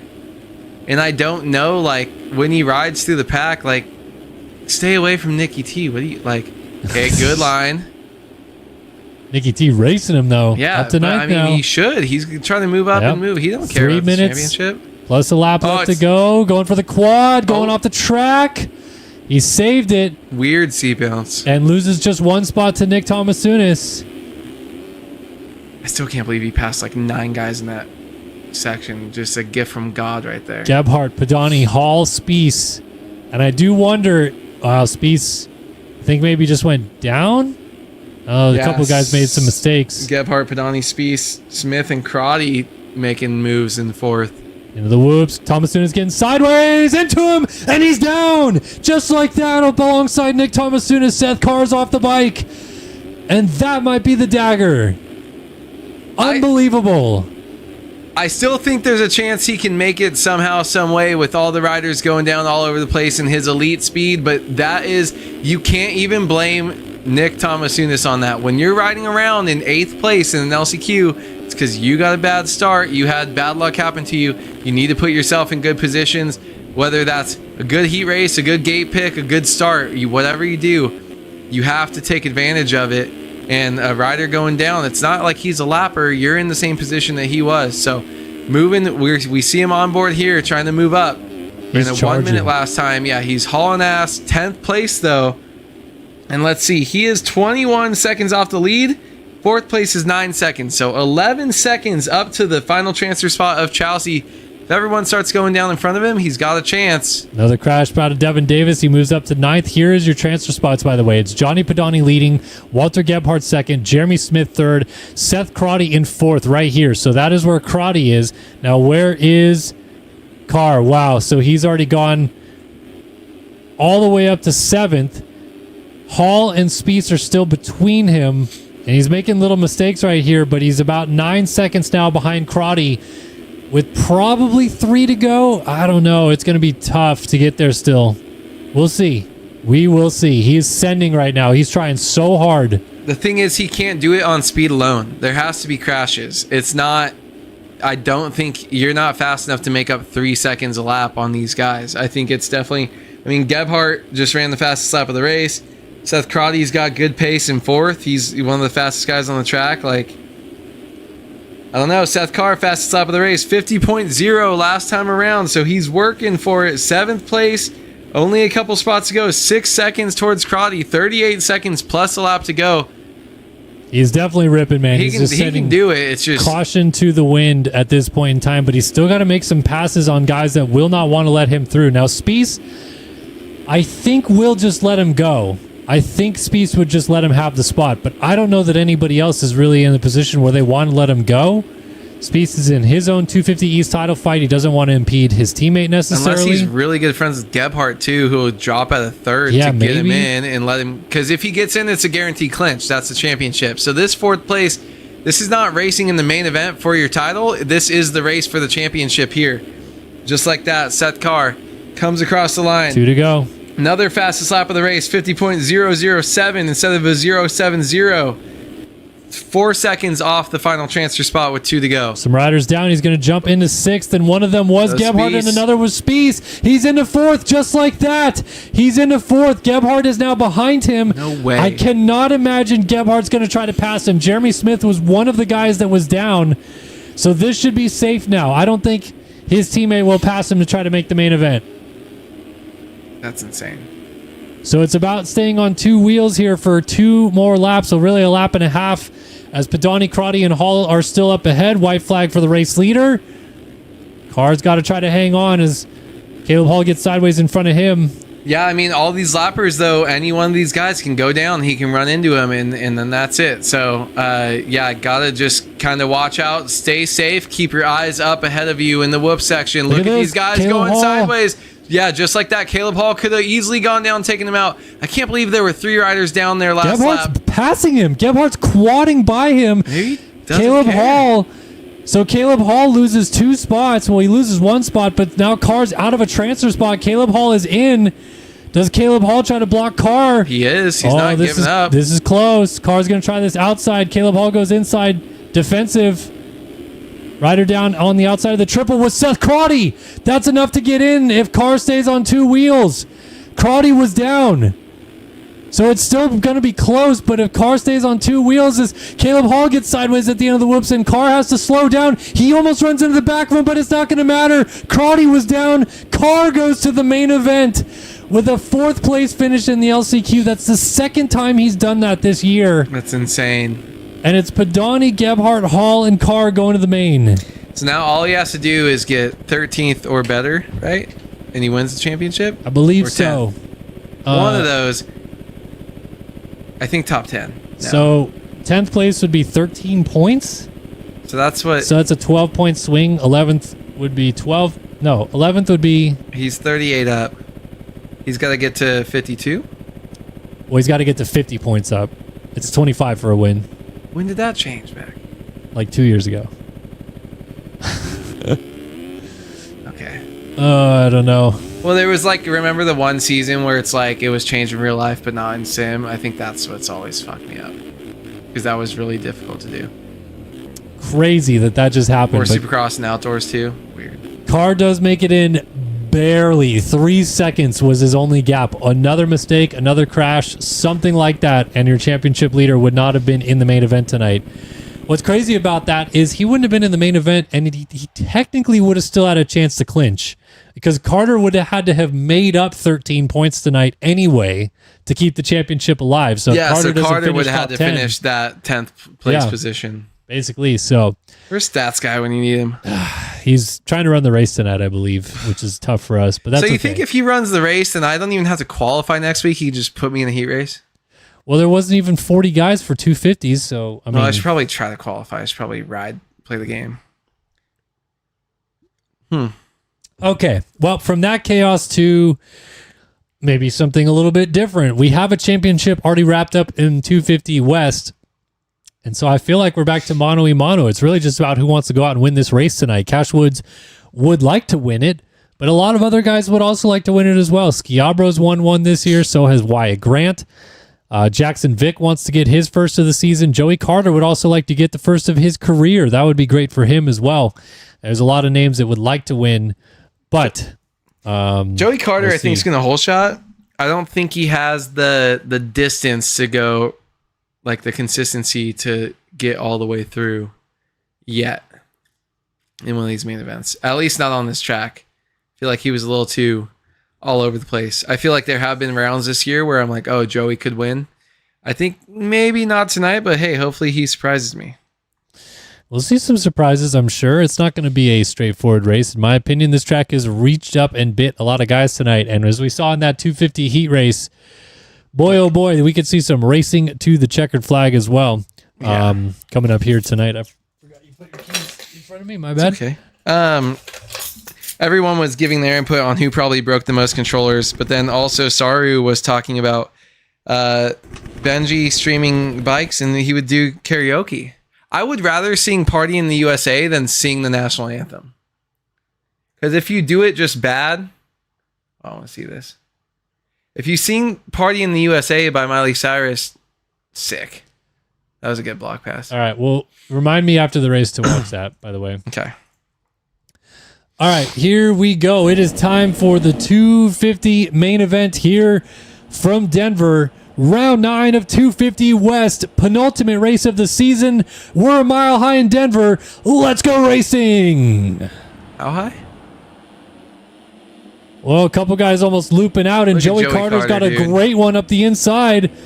Joey Carter, stats guy, hole. At the end of the race lead he goes. Wyatt Grant at the inside takes over the race lead on the 27. You think he wants to win here tonight? Absolutely. Up the inside, it's Joey Carter trying to get it back up the inside of the sand section, and he has got it. Back and forth we go already. Yes, he does, Kellen. Nice tight race like we saw in the heat races so far. It's just a flashback for some of these guys. Ryder down in the back, as that's Jeremy Schiabro that pushes front end in the Davalos Bale. So these two are trying to escape right here. Look at this, though. Alternate lines there. They had to back out. Joey Carter did, so Wyatt Grant did as well. These two trying to check out. Joey Carter might be the best new starter that we have in the entire game. It used to be Leclerc with hole shot every time, and 1 point me for like 3 months. And then, just domination right now by Joey Carter. But side by side over the triple, these guys are trying to check out, Kellen. Maybe Joey Carter does have it tonight. Maybe he does. Bodie Parker back there in third. Caden Kepke in fourth, with Dre Smith rounding out our top 5 fresh out of that LCQ finish. He's up inside the top 5 as well, so good run for him. Cash Woods all the way down in ninth. At the end of one full lap of racing, it's Joey Carter still leading the way with Wyatt Grant in second place. These two putting a hurting on the rest of the field early in this one. Grant trying to go for the race lead down the inside in the whoops. He's going to get there. 27 machine to the race lead. Nice move in the whoops. He's out front here in Denver. Yeah, great move by him. Grant has had such good speed through the whoops all night long. He looked really sketchy the first couple laps of the heat race, then just seemed like he figured it out mid-race and then just started dominating guys with it. So really great speed right here. Weird to see a lot of different faces too. Dre Smith in third, Kellen. Never heard of him before tonight. So really interesting to see him ripping up there. Dylan Dallaire just got past him into third place. So Grant, Carter, and Dallaire is your top 3.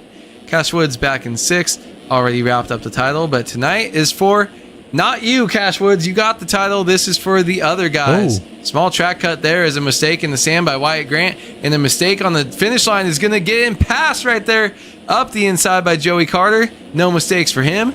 This battle could go all night long. Joey Carter back to the race lead, but hopping his way through the whoops is tripling into that rhythm section is Wyatt Grant. Now 2 different rhythm options through here. Which one works out better at the end? Grant able to double across the inside, takes the race lead as he shoots down through to get back to the front. Saw that coming from a mile away, you could say, as he squared that corner off nicely and retakes the race lead. I'll tell you what, the one thing that Joey Carter must be so frustrated with is every time he has a shot to win one of these things, there's always somebody that he has to deal with the entire main event. It's usually been Cash Woods, but now Wyatt Grant's making him work for this thing early in this, and Grant now has a little bit of an advantage to gain here. Joey Carter's got to go to work. It is impressive, right? Because Joey Carter gets starts so consistently. If you take away Wyatt Grant right here, Joey Carter will be checked out of your championship winner in this class by 9 seconds. Cash Woods, who's now up in the third. Oh, it's a big mistake, and he goes down. So Joey Carter may get past right here. Look to see Cash Woods blitzing through the whoops as he gets up here. Not at all. That was a quick fall-off crash. Cash Woods has a big mistake of his own right there, but is able to keep it on 2 wheels. So good for him right there. Yeah, Woods up into the final step of the podium early in this race, now running third. Bodie Parker has slipped back behind him in fourth, and then Ryder DeRigo, who remember won our heat race earlier on tonight, is rounding out the top 5. Dylan Dallaire still right behind him. Devin Johnson, Jeff Cooper, Dre Smith, and then J.R. Reyes rounds out the top 10. Bad start for Jackson Vick fans out there. He's down in 19th. And a rough go for the 18 machine this season. But he's going to try to work his way forward. Meanwhile, Wyatt Grant checks in out front. 11 minutes plus a lap still to go in the main event here at Denver. And now if you're Wyatt Grant, 6-second lead. We know this track can reach up and bite you. Is it still good of him to keep attacking this racetrack, or should he try to start managing a little bit? I think you attack the whole track and then maybe you manage the whoops. If you have a way, hopefully he has a speed that's like, okay, here's my full send speed in the whoops, and then here's my strat where I'm kind of taking it easy. You don't want to do like a I'm leading last lap, kind of barely go through them, but you're hoping that there's like a medium speed where maybe you're losing a tenth or two in the whoop section, but you can keep it on 2 wheels. That's what I would do. That's what my strategy would be. So, I mean, so why are we full sending, Wyatt? I like you. I'm a fanboy of Wyatt Grant, but he's popping wheelies in the whoops. That means you're just fully sending on the gas, and he drops his front end because he doesn't drop it on the right spot. Cash Woods, though, huck-a-buck of his own, but he's able to keep it on 2 wheels. Do something like that every time you're going to win the race, Wyatt. Bodie Parker still right behind Cash Woods as they move to about 8 seconds off the lead.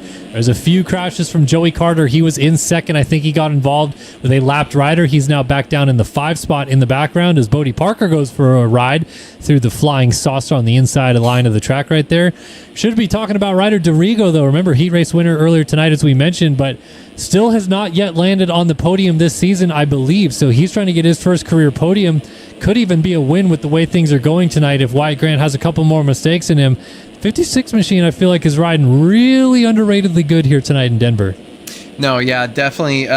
His heat race was great, too. So to see him kind of able to work through some stuff at the beginning of this main event and just kind of put it back under him. I feel like once you gel with the track, it's easy to just keep going and going and going, keeping it through the night show, and that's 2 commentators' curses through the whoops, back-to-back laps, but he's able to get up just ahead of Joey Carter there, who has to slam on the brakes after the whoop section to not hit him. But yeah, once you figure out the track, it's kind of easy to just know, I'm going to have a good night tonight. You might make mistakes, lose a spot, finish top 5 where he's at right now, but I mean, you know that you're just you really gel with the track, and you can just feel really comfortable, and everything comes so much easier. Ryder Dorigo with the, how do I re-enter the track? I look right, I go now. Good luck, everybody else. Yeah. Gets up in front of Joey Carter, blocks his line.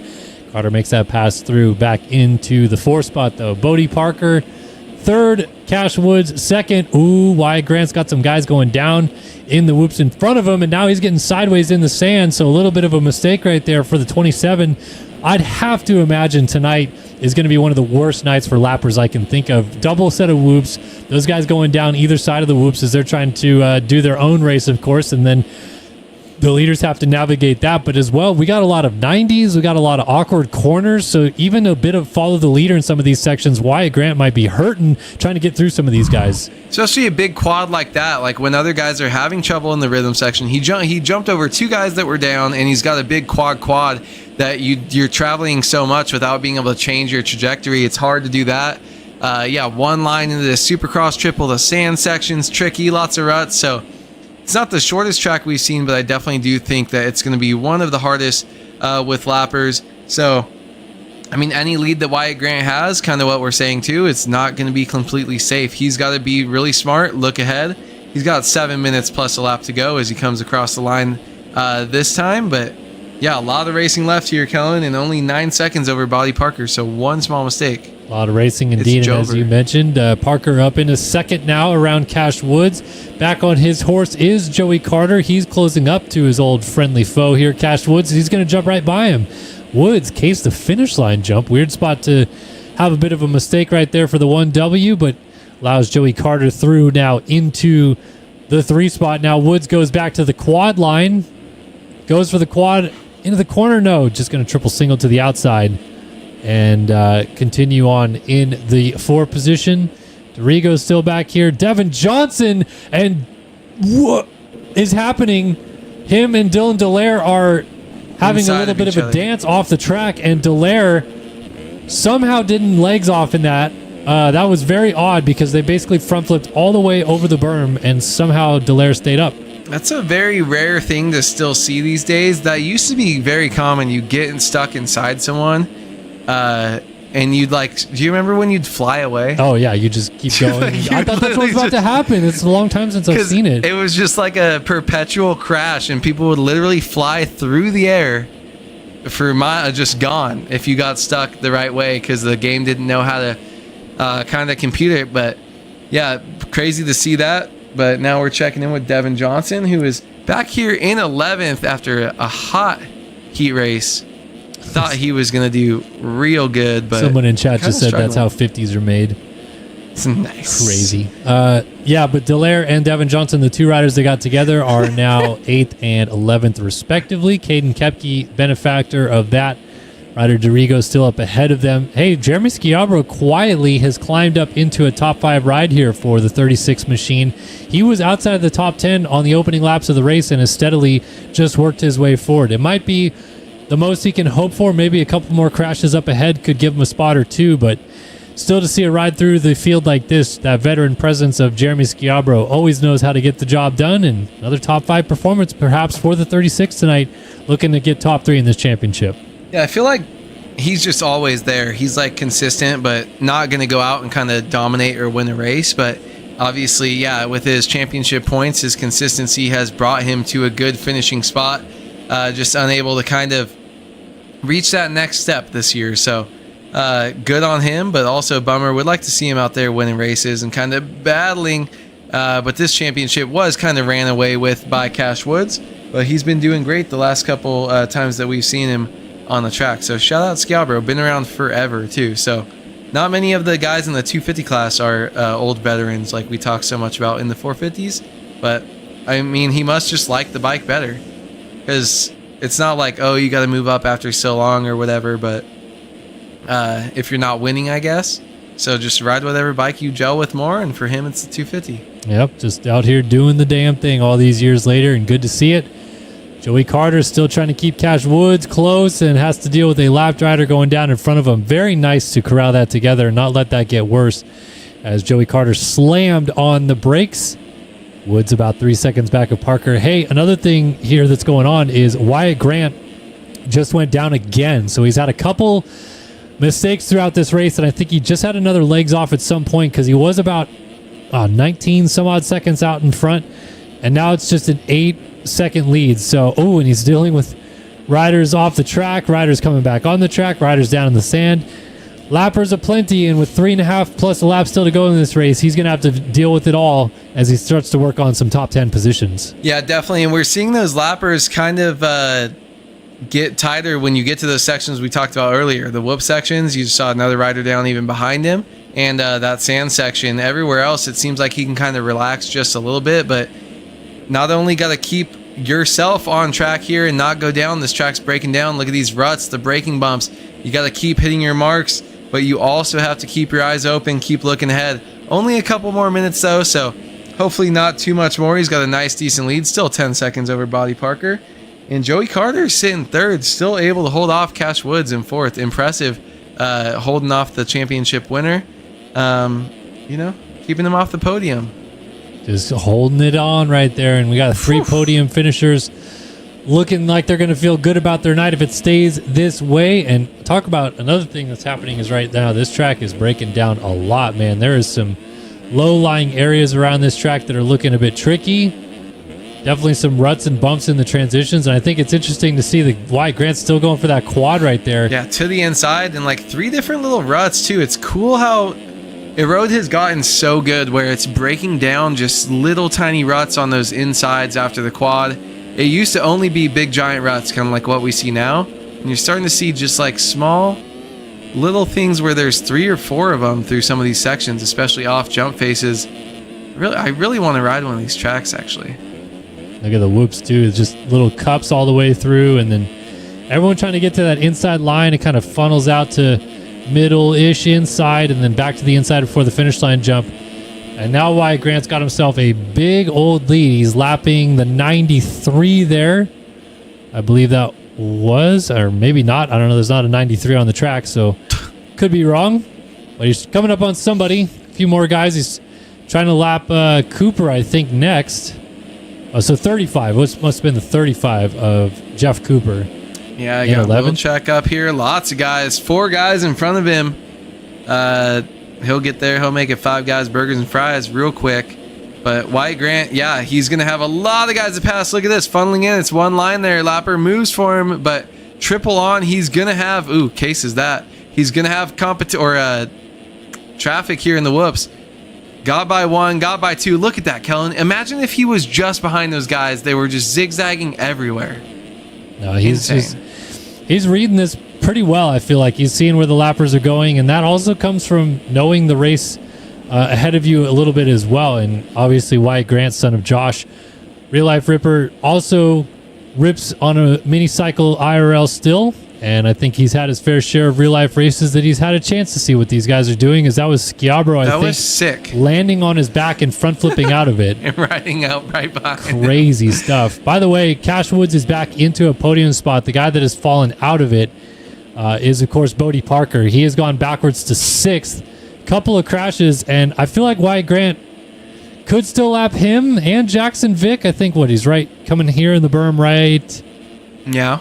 Now there, right, yeah. So not too far back, but the white flag is coming out this time by, so he's only got one more lap to navigate, and this win is his. Yes, sir. White flag for Wyatt Grant on the Ashika Racing KTM. Big fall off right there. He does have a 20-second lead, though. Does have a 20-second lead. The only problem is maybe one more of those. Joey Carter might be knocking on that door. You got to watch out. All those lappers that he had gotten lucky to get by, they're all going to be right back in front of him, and you see them on the ground all over the place. Another big mistake. This could be tragic. Wyatt Grant messing up the quad in the rhythm section, slowing down that rhythm, double singling out. Just got to keep it on 2 wheels here. 13 seconds out front of Joey Carter. Looking at about a half lap still to go. Enough in hand where I think he could fall again and still win this race, but obviously would rather have it easier than not. And a few turns still left to navigate, throwing a little whip over the Supercross triple. He did win a race earlier this year in Glendale for his first career 250 main event win. But after a long stint racing 450s in the opposite coast, he came back here tonight to race 250 West, qualified fastest, and he's back on top again. Wyatt Grant wins the Denver Supercross in the 250 class for his second career main event victory. Joey Carter, another heartbreaking second place finish. His first win still awaits. And Cash Woods, after clinching this title, coming in just for the bragging rights at this point in time, gets on the box again ahead of Ryder Dorigo and Caden Kepke. It's not over between these two either. Kepke actually lays it down. And now that should be over. Dorigo going to pick up 4th. Maybe, maybe not. Lappers.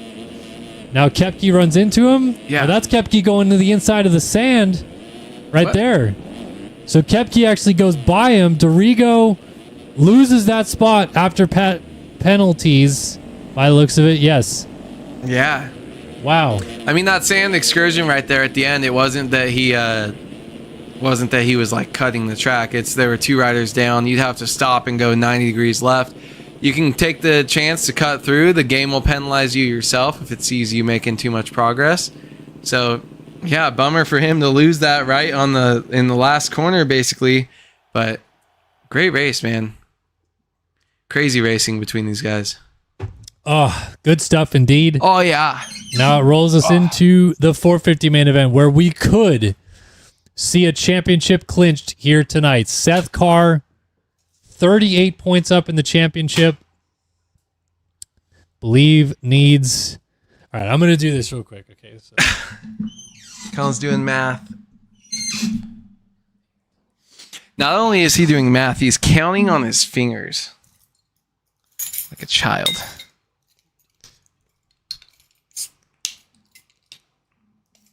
So he needs a top 10, straight up. If he scores 12 points, which is 10th place here tonight, he'll be your champion.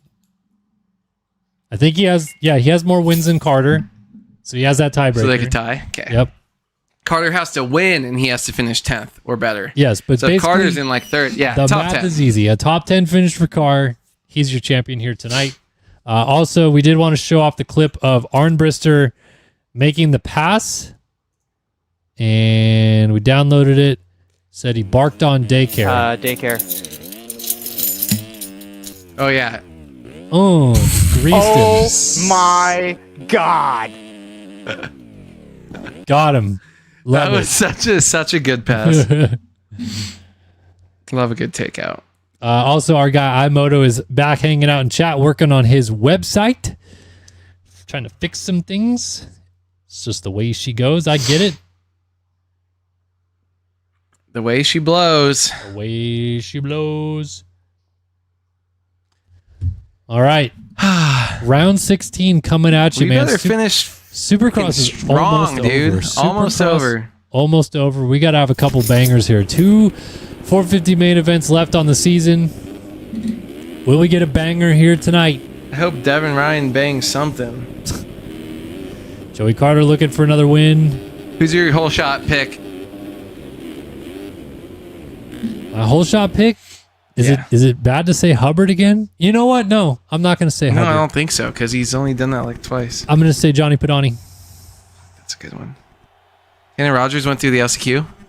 No, I think Rogers was No, straight that's in. good. Tanner Rogers right there. Yeah, Rogers not bad. Oh, no. He's Who's pretty the number far 5? outside. Tyler Lang. Tyler Lang up the inside. Braden Tharp far inside. It's time for round 16 of Supercross. Here we go from Denver. Seth Shirley pulling him. Pretty good start for Hubbard. Let's see if he gets there first. God, you fucked up. He does. It's Jacob Hubbard, stats guy. Oh, shit. As he takes over the race lead, it's Walter Gebhardt into second place. Shirley third. Lang hopping through the whoops, goes down in front of the field, and a lot of guys are going to hit him. Front flipping was Rode it one out. of the District Designs Yamahas.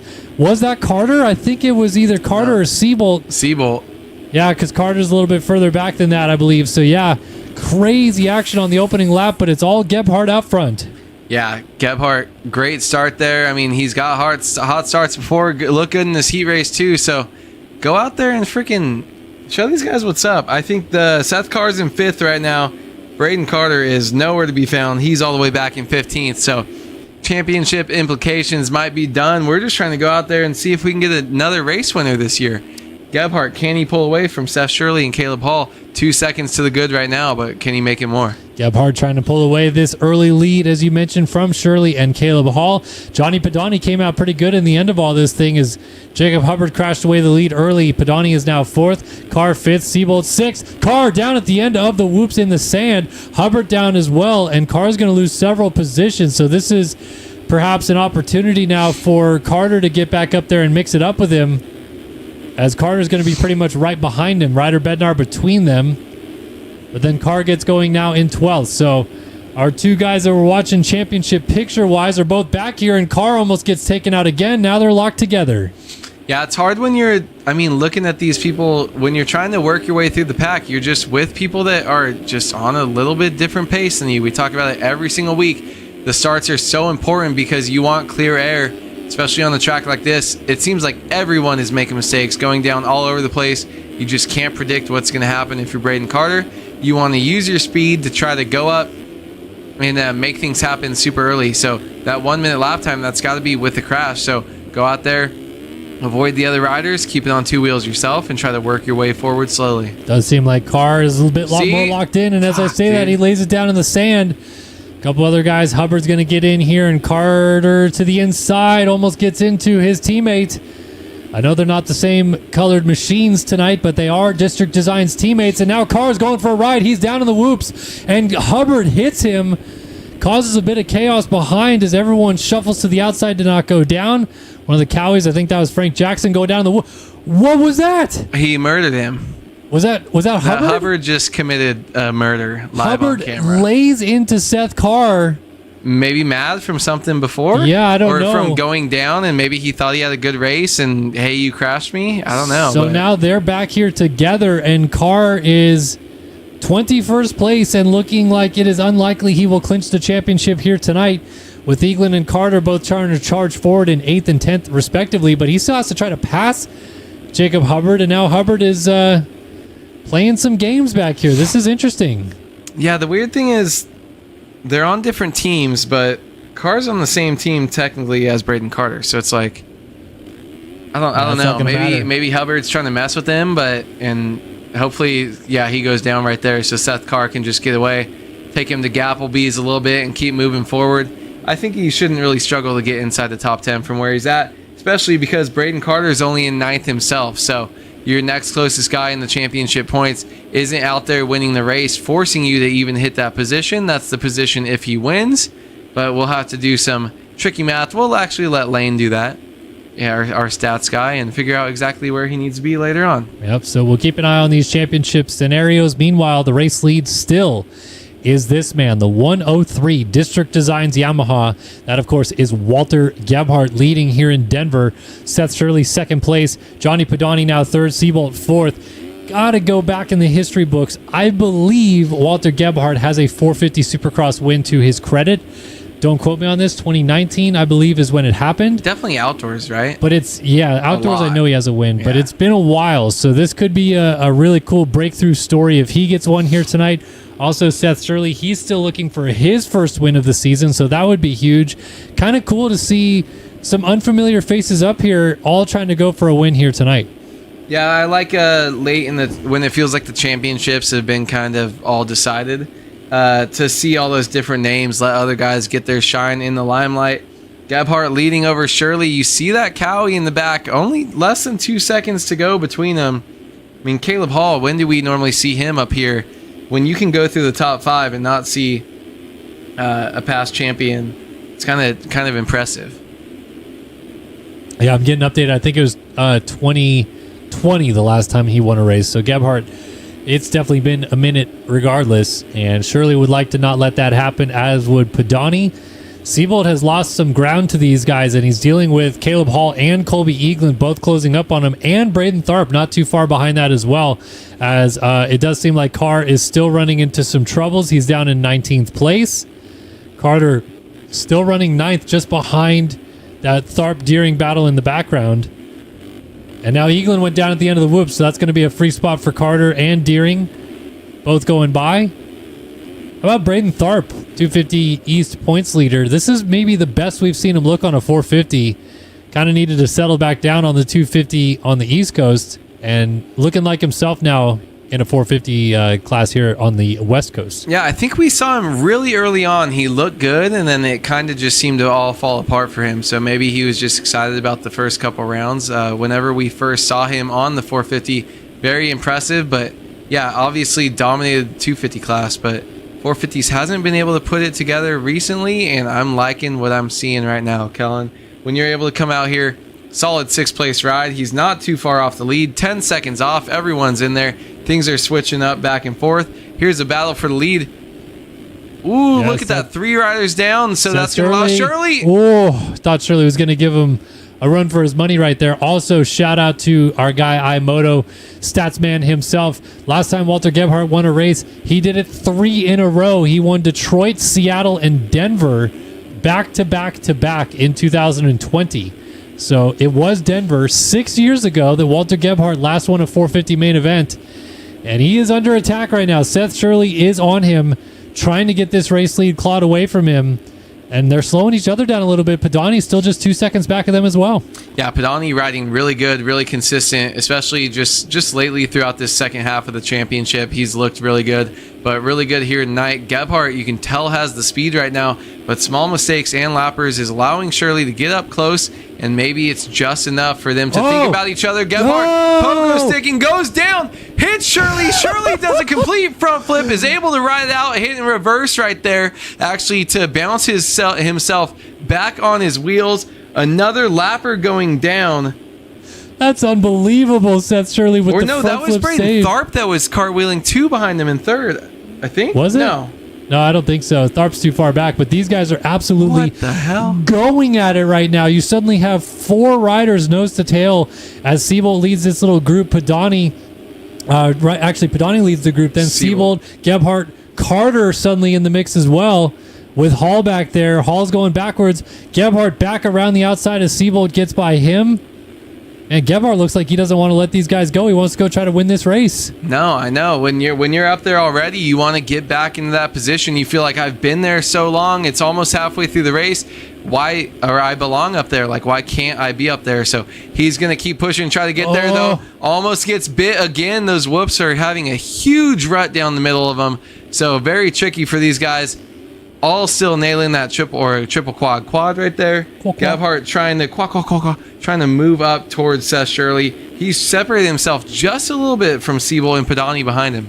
So it's Shirley, Gebhardt, Seabolt, Padani, and then Carter going the other way right here. He is about 9 seconds off the lead. It looks like Carr may have just gone down again. He had moved all the way up to 14th place, and then I think he just crashed again. I just missed him. There he is. on the finish line, jump right behind Tanner Rogers. But another thing that's starting to become a bit of a problem here for Carr as he goes through the whoops is he is probably only about, give or take, 6 seconds. Yeah, 6 seconds, 7. 7 seconds away from being lapped by Seth Shirley. So one more crash for Carr on what has been a really bad night regardless. He might not be on the lead lap anymore, and then it would be really tough to get a top 10 from there. I still think the championship could be clinched tonight, all things considered, the way they've been going. Right now, it's looking bleak right now for Carr to at least finish in the top 10 and lock this thing down. Yeah, definitely gotta put some work in. Gotta keep an eye on where Braden Carter is as well. So that'll change things up. He's able to hold on 6, but he is slowly getting closer towards that group ahead of him as they keep making mistakes. He's staying consistent right there. At least his gap to the leader. Eagling down Carter into him. So that's going to be one more spot for Carter, but he's going to lose a little bit of time. Look at that rut down the middle of the whoops. It's not even halfway through the main yet, or it's just over halfway through the main, and it's already broken down that much. These guys might have to switch lines. Yeah, so Carter now jumps up into the top 5. Siebold down at the end of the whoops right here, so Carter's going to close right up behind him. That would be 4th place, of course, and 11 seconds to the lead. Shirley, I think, is down. Padani has taken over. No, Shirley wasn't all the way off the bike, but Padani did take over. Gebhardt still sitting in the 3 spot behind them. Then Siebold and Carter now just 7 seconds blanket our top 5 positions. Shirley, what? He's 720s and saves it, and he's still got front end lock as he tries to get going. Then gets taken down by Walter Gebhardt, who goes by. So Siebold and Carter both go by. Siebold now goes down. Carter shoots up into 2nd place, or 3rd place now, I should say, as Gebhardt moves to 2nd. Padani leads. Wow, that kicked off in a hurry. This guy's going down all over the place, looking like San Francisco out here. Oh, my gosh. Walter Gebhardt blitzing through the whoops here, avoiding that Cowie rider, trying to make some moves. Braden Carter now in 3rd, 4 seconds back. Last time they came across stripe, Tanner Rogers right all over him, has to back out because he makes a mistake. Yeah, 3.5 seconds between Carter and Gebhardt for 2nd. So Carter's kind of all alone right now, just trying to work his way forward, gain as many points back as he can to try to capitalize. Because Seth Carr, don't look now, Kellen, Seth Carr just got back into 10th place. So this would be it, even if Braden Carter gets all the way to Padani in 1st, 7 seconds up the road. Yeah, this is turning out to be exactly what Carr needed.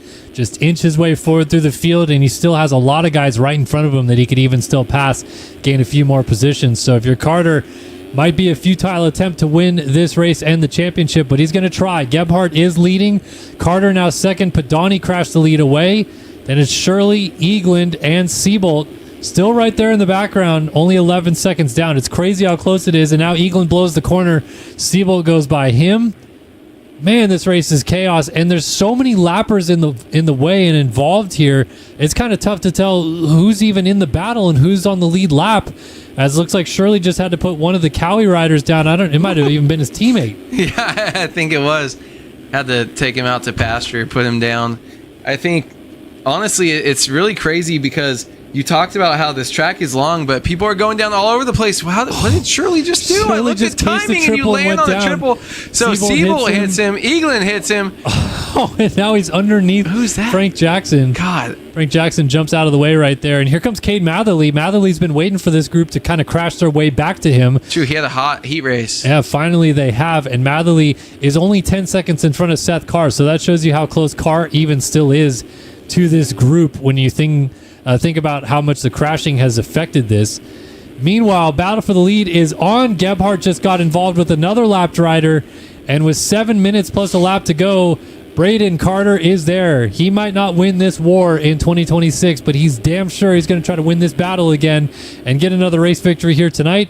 Gebhardt taking some interesting lines, gives it to Carter. Carter jumps by into the race lead just like that, and the 2 machine now out front here in Denver. I think that's a teammate move and a maybe friend play, trying to get him in the first to maximize the points. You see Seth Carr in 9th. One big mistake from him. This could keep the championship alive and bring it down to the last round just because of Gebhardt letting Carter through to be able to do that. Also, shout out Devin Ryan. It was the best lapper I've ever seen, just pulling over the side of the track. So great on him. Makes a main, still just moving over for everyone. So Braden Carter, though, man, he is absolutely ripping. Even though Seth Carr is the fastest man, has the fastest lap of the race, Braden Carter's lap is only 0.3 off it, and no one else is really close. Yep, Carter just starting to put a little bit of leeway between himself and Walter Gebhardt. Johnny Padani still third. Eagland in fourth is going to watch his title end tonight as well. I mean, everyone's going to watch the title end tonight as it runs, because this man right here is putting on a clinic of damage control. I mean, what a night he has had. A horrific heat race, the worst riding we've probably seen him do all season long. Then he crashes twice in the LCQ on the first couple of laps. Comes from, I don't even know, 20 some odd seconds outside of a transfer spot to make it in, looking like Dylan Ferrandis riding through the mud this weekend. Gets in fourth place in the LCQ, crashes early in the main event, has to come through, and now he crashes again, this time on Devin Ryan. That's not going to be for a position, though. Alec Horn is too far back, but he's really in an awkward spot as he tries to get going. Alec Horn, Ash Deering still back here. So now he really can't afford another crash, because that would be probably too detrimental. But right now, at least in a championship winning position if he stays here. The tricky thing is, too, Kellen, they're getting up towards lapping the top 10. And he's getting back, kind of falling back in time. So there could be a chance where he even gets lapped and is unable to even get to the position he needs if he has any more mistakes. So we'll have to keep an eye on that. Gebhardt versus Carter for the lead is back on again out of nowhere. Walter Gebhardt looks like he doesn't want Carter to win this thing easily whatsoever, and he's closed that gap down. I thought he might even try to make a run on him in the whoops right there, but backed out of the challenge. So Carter back to work again. Ooh, little front end tuck, little twitch through that corner right there. Those ruts are so deep. Oh, he slides out right there too. Yeah. Loses the rear end. Like pushes the front, catches, and then slides the rear end around in that rut.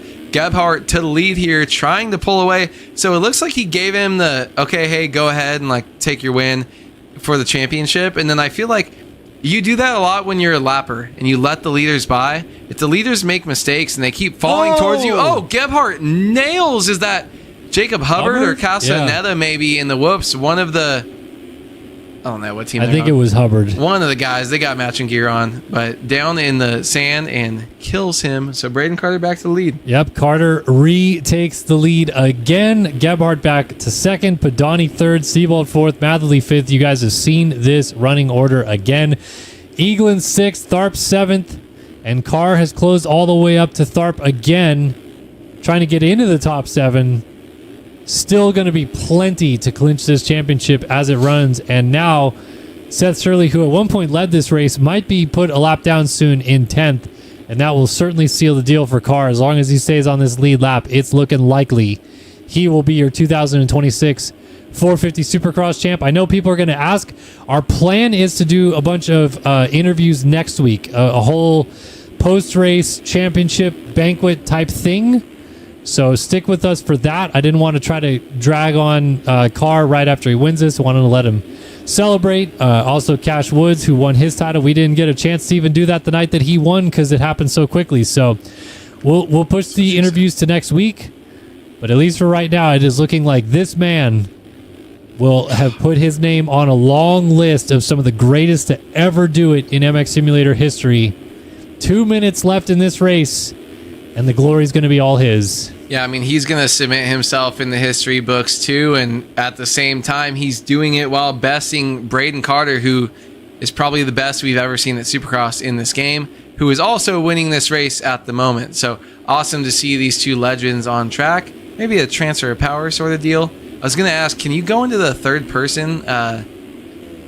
So I want to look at the whoop section. It looks insane from the camera angle that we have. I feel like this is the best view of the CE Road, even more so as there's a couple spots right there from riders going down, moves into 7th place. You can just see the ruts all over. They're like 5 wide in the rhythm sections. Yeah, just one big rut right down the middle. Everyone's splits at the end, yeah, which is cool.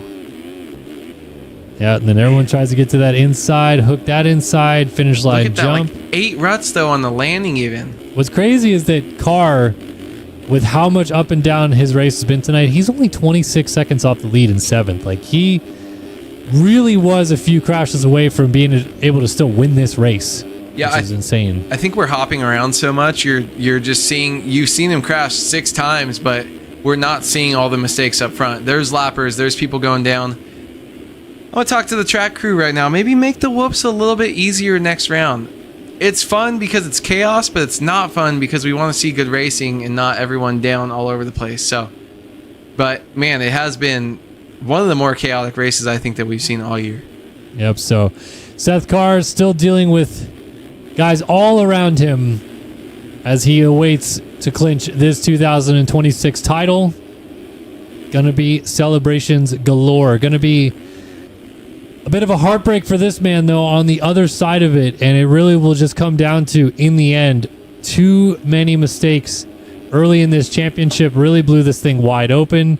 Really bad races as well early in this championship. Cost him a lot of points. And by the time he started winning and winning consistently, it was kind of too little too late. He'd already done all the damage. And now he's going to kind of reap what you sow a little bit. You got to have consistency all season long. You got to win from the start. And Braden Carter just didn't do that this year. And it's going to be another season just like last. He walks away holding the number 2 plate. It's crazy because he's been so good the second half of the season. I know we had like information that he wasn't practicing enough. He was a little busy. He just wasn't able to put the time in. It's crazy that just the way that your schedule works, you're able to put in maybe a couple more hours a week and actually practice between races, and look at what it's done to him. He could have been out here all year battling with Carr and making this happen, and we could have been seeing this from the start. Just a little bit too little too late. And man, it was probably just a couple rounds too late too, with how close the points actually are if you think about it. But yeah, bummer for Carter as he comes to the white flag. 1 round to go in the championship, 1 lap to go, or in the series. The championship will be over, but 1 more lap to go for Braden Carter taking us around, and it's Seth Carr's time to shine. Yep, Braden Carter gets 1 more victory lap of this championship, still being a dream that will not be a reality for him, but he at least gets to take home another win. I believe it will be the 37th of his career, his illustrious career. 4-time Supercross champion, the best to ever do it when it comes to Supercross racing and MX Simulator. And he put up a fight this year. It was not maybe the same fight we expected from him. Really thought he could go the distance with Seth Carr. But sometimes the rookies, the new kids on the block, are just that much better. And Carter would know that all too well when he was coming up in 2021, what he did to the field that put him on a 4-title streak to go all the distance. Braden Carter wins the battle here tonight in Denver. Gebhardt and Padani should be on the podium, but we'll wait as the championship celebrations will begin. It'll be enough. It's going to be 12 points, I believe, he'll collect with this P8 finish here tonight, but I believe it will still be enough, or actually 14 points. I had my math wrong. Yes, it will be enough for the dream to become a reality. Everybody wants to be in this position. Only one man gets it. Seth Carr, your 2026 Underground RC Supercross champion. He's got it done. He is atop the MX Simulator mountain for the 2026 season. Yeah, amazing year for him. Not the ride he wanted to have to maybe close it out. Started way back, pretty much dead last, or I think he was at one point. Comes back to 7th, does what he needs to do. He had the number that he had to get to, and he went and did it. Fastest lap time of the race, just absolute domination out there. To come from behind, and man, he put in the work early in this championship. Braden Carter has come on as of late, but like we said, too little too late. Seth Carr, 2026 champion, showed us all what's up. And dude, coming in outdoors, he's also going to be the favorite. He is so good in nationals. He is. He's the reigning outdoor champion, and now he is your current Supercross champion. Reigning SMX champ, reigning outdoor champ, Supercross champ. 3 in a row. He has had a full season now of winning, and winning again on a 450 and MX Simulator. He has done the sweep, really, for the season. Just hasn't happened all in one season, but he still did it, and a valiant effort tonight to get into a position where he could win this championship, because it really didn't look like it at one point. It looked like we were pushing this thing to Salt Lake City. He said, no thanks, I want to wrap it up tonight. Yeah, that heat race was a little scary, but man, I mean, the way he looks, Kellen, and the way he rides outdoors, we could just see him doing 5 in a row, doing outdoors SMX, Supercross, outdoors SMX again. He might get this whole year swept again. the way that Seth Carr rides, I think he's better outdoors than indoors. Yeah. I think indoors, he's like the flashy hot lap hero guy and then kind of figured it out a little bit once the track breaks down. My favorite was Carter going in, I think. And I mean, it was just a little bit disappointing slow start, but Carr looks unstoppable right now. Unstoppable indeed, and we can't wait to see it in outdoors. But of course, we still have one round to go. Salt Lake City next week. Can't wait to see what happens. But unfortunately, this is the end of the road for Andrew Wood for Supercross this year. We'll see you outdoors. Don't worry about it. It's not the end of all time.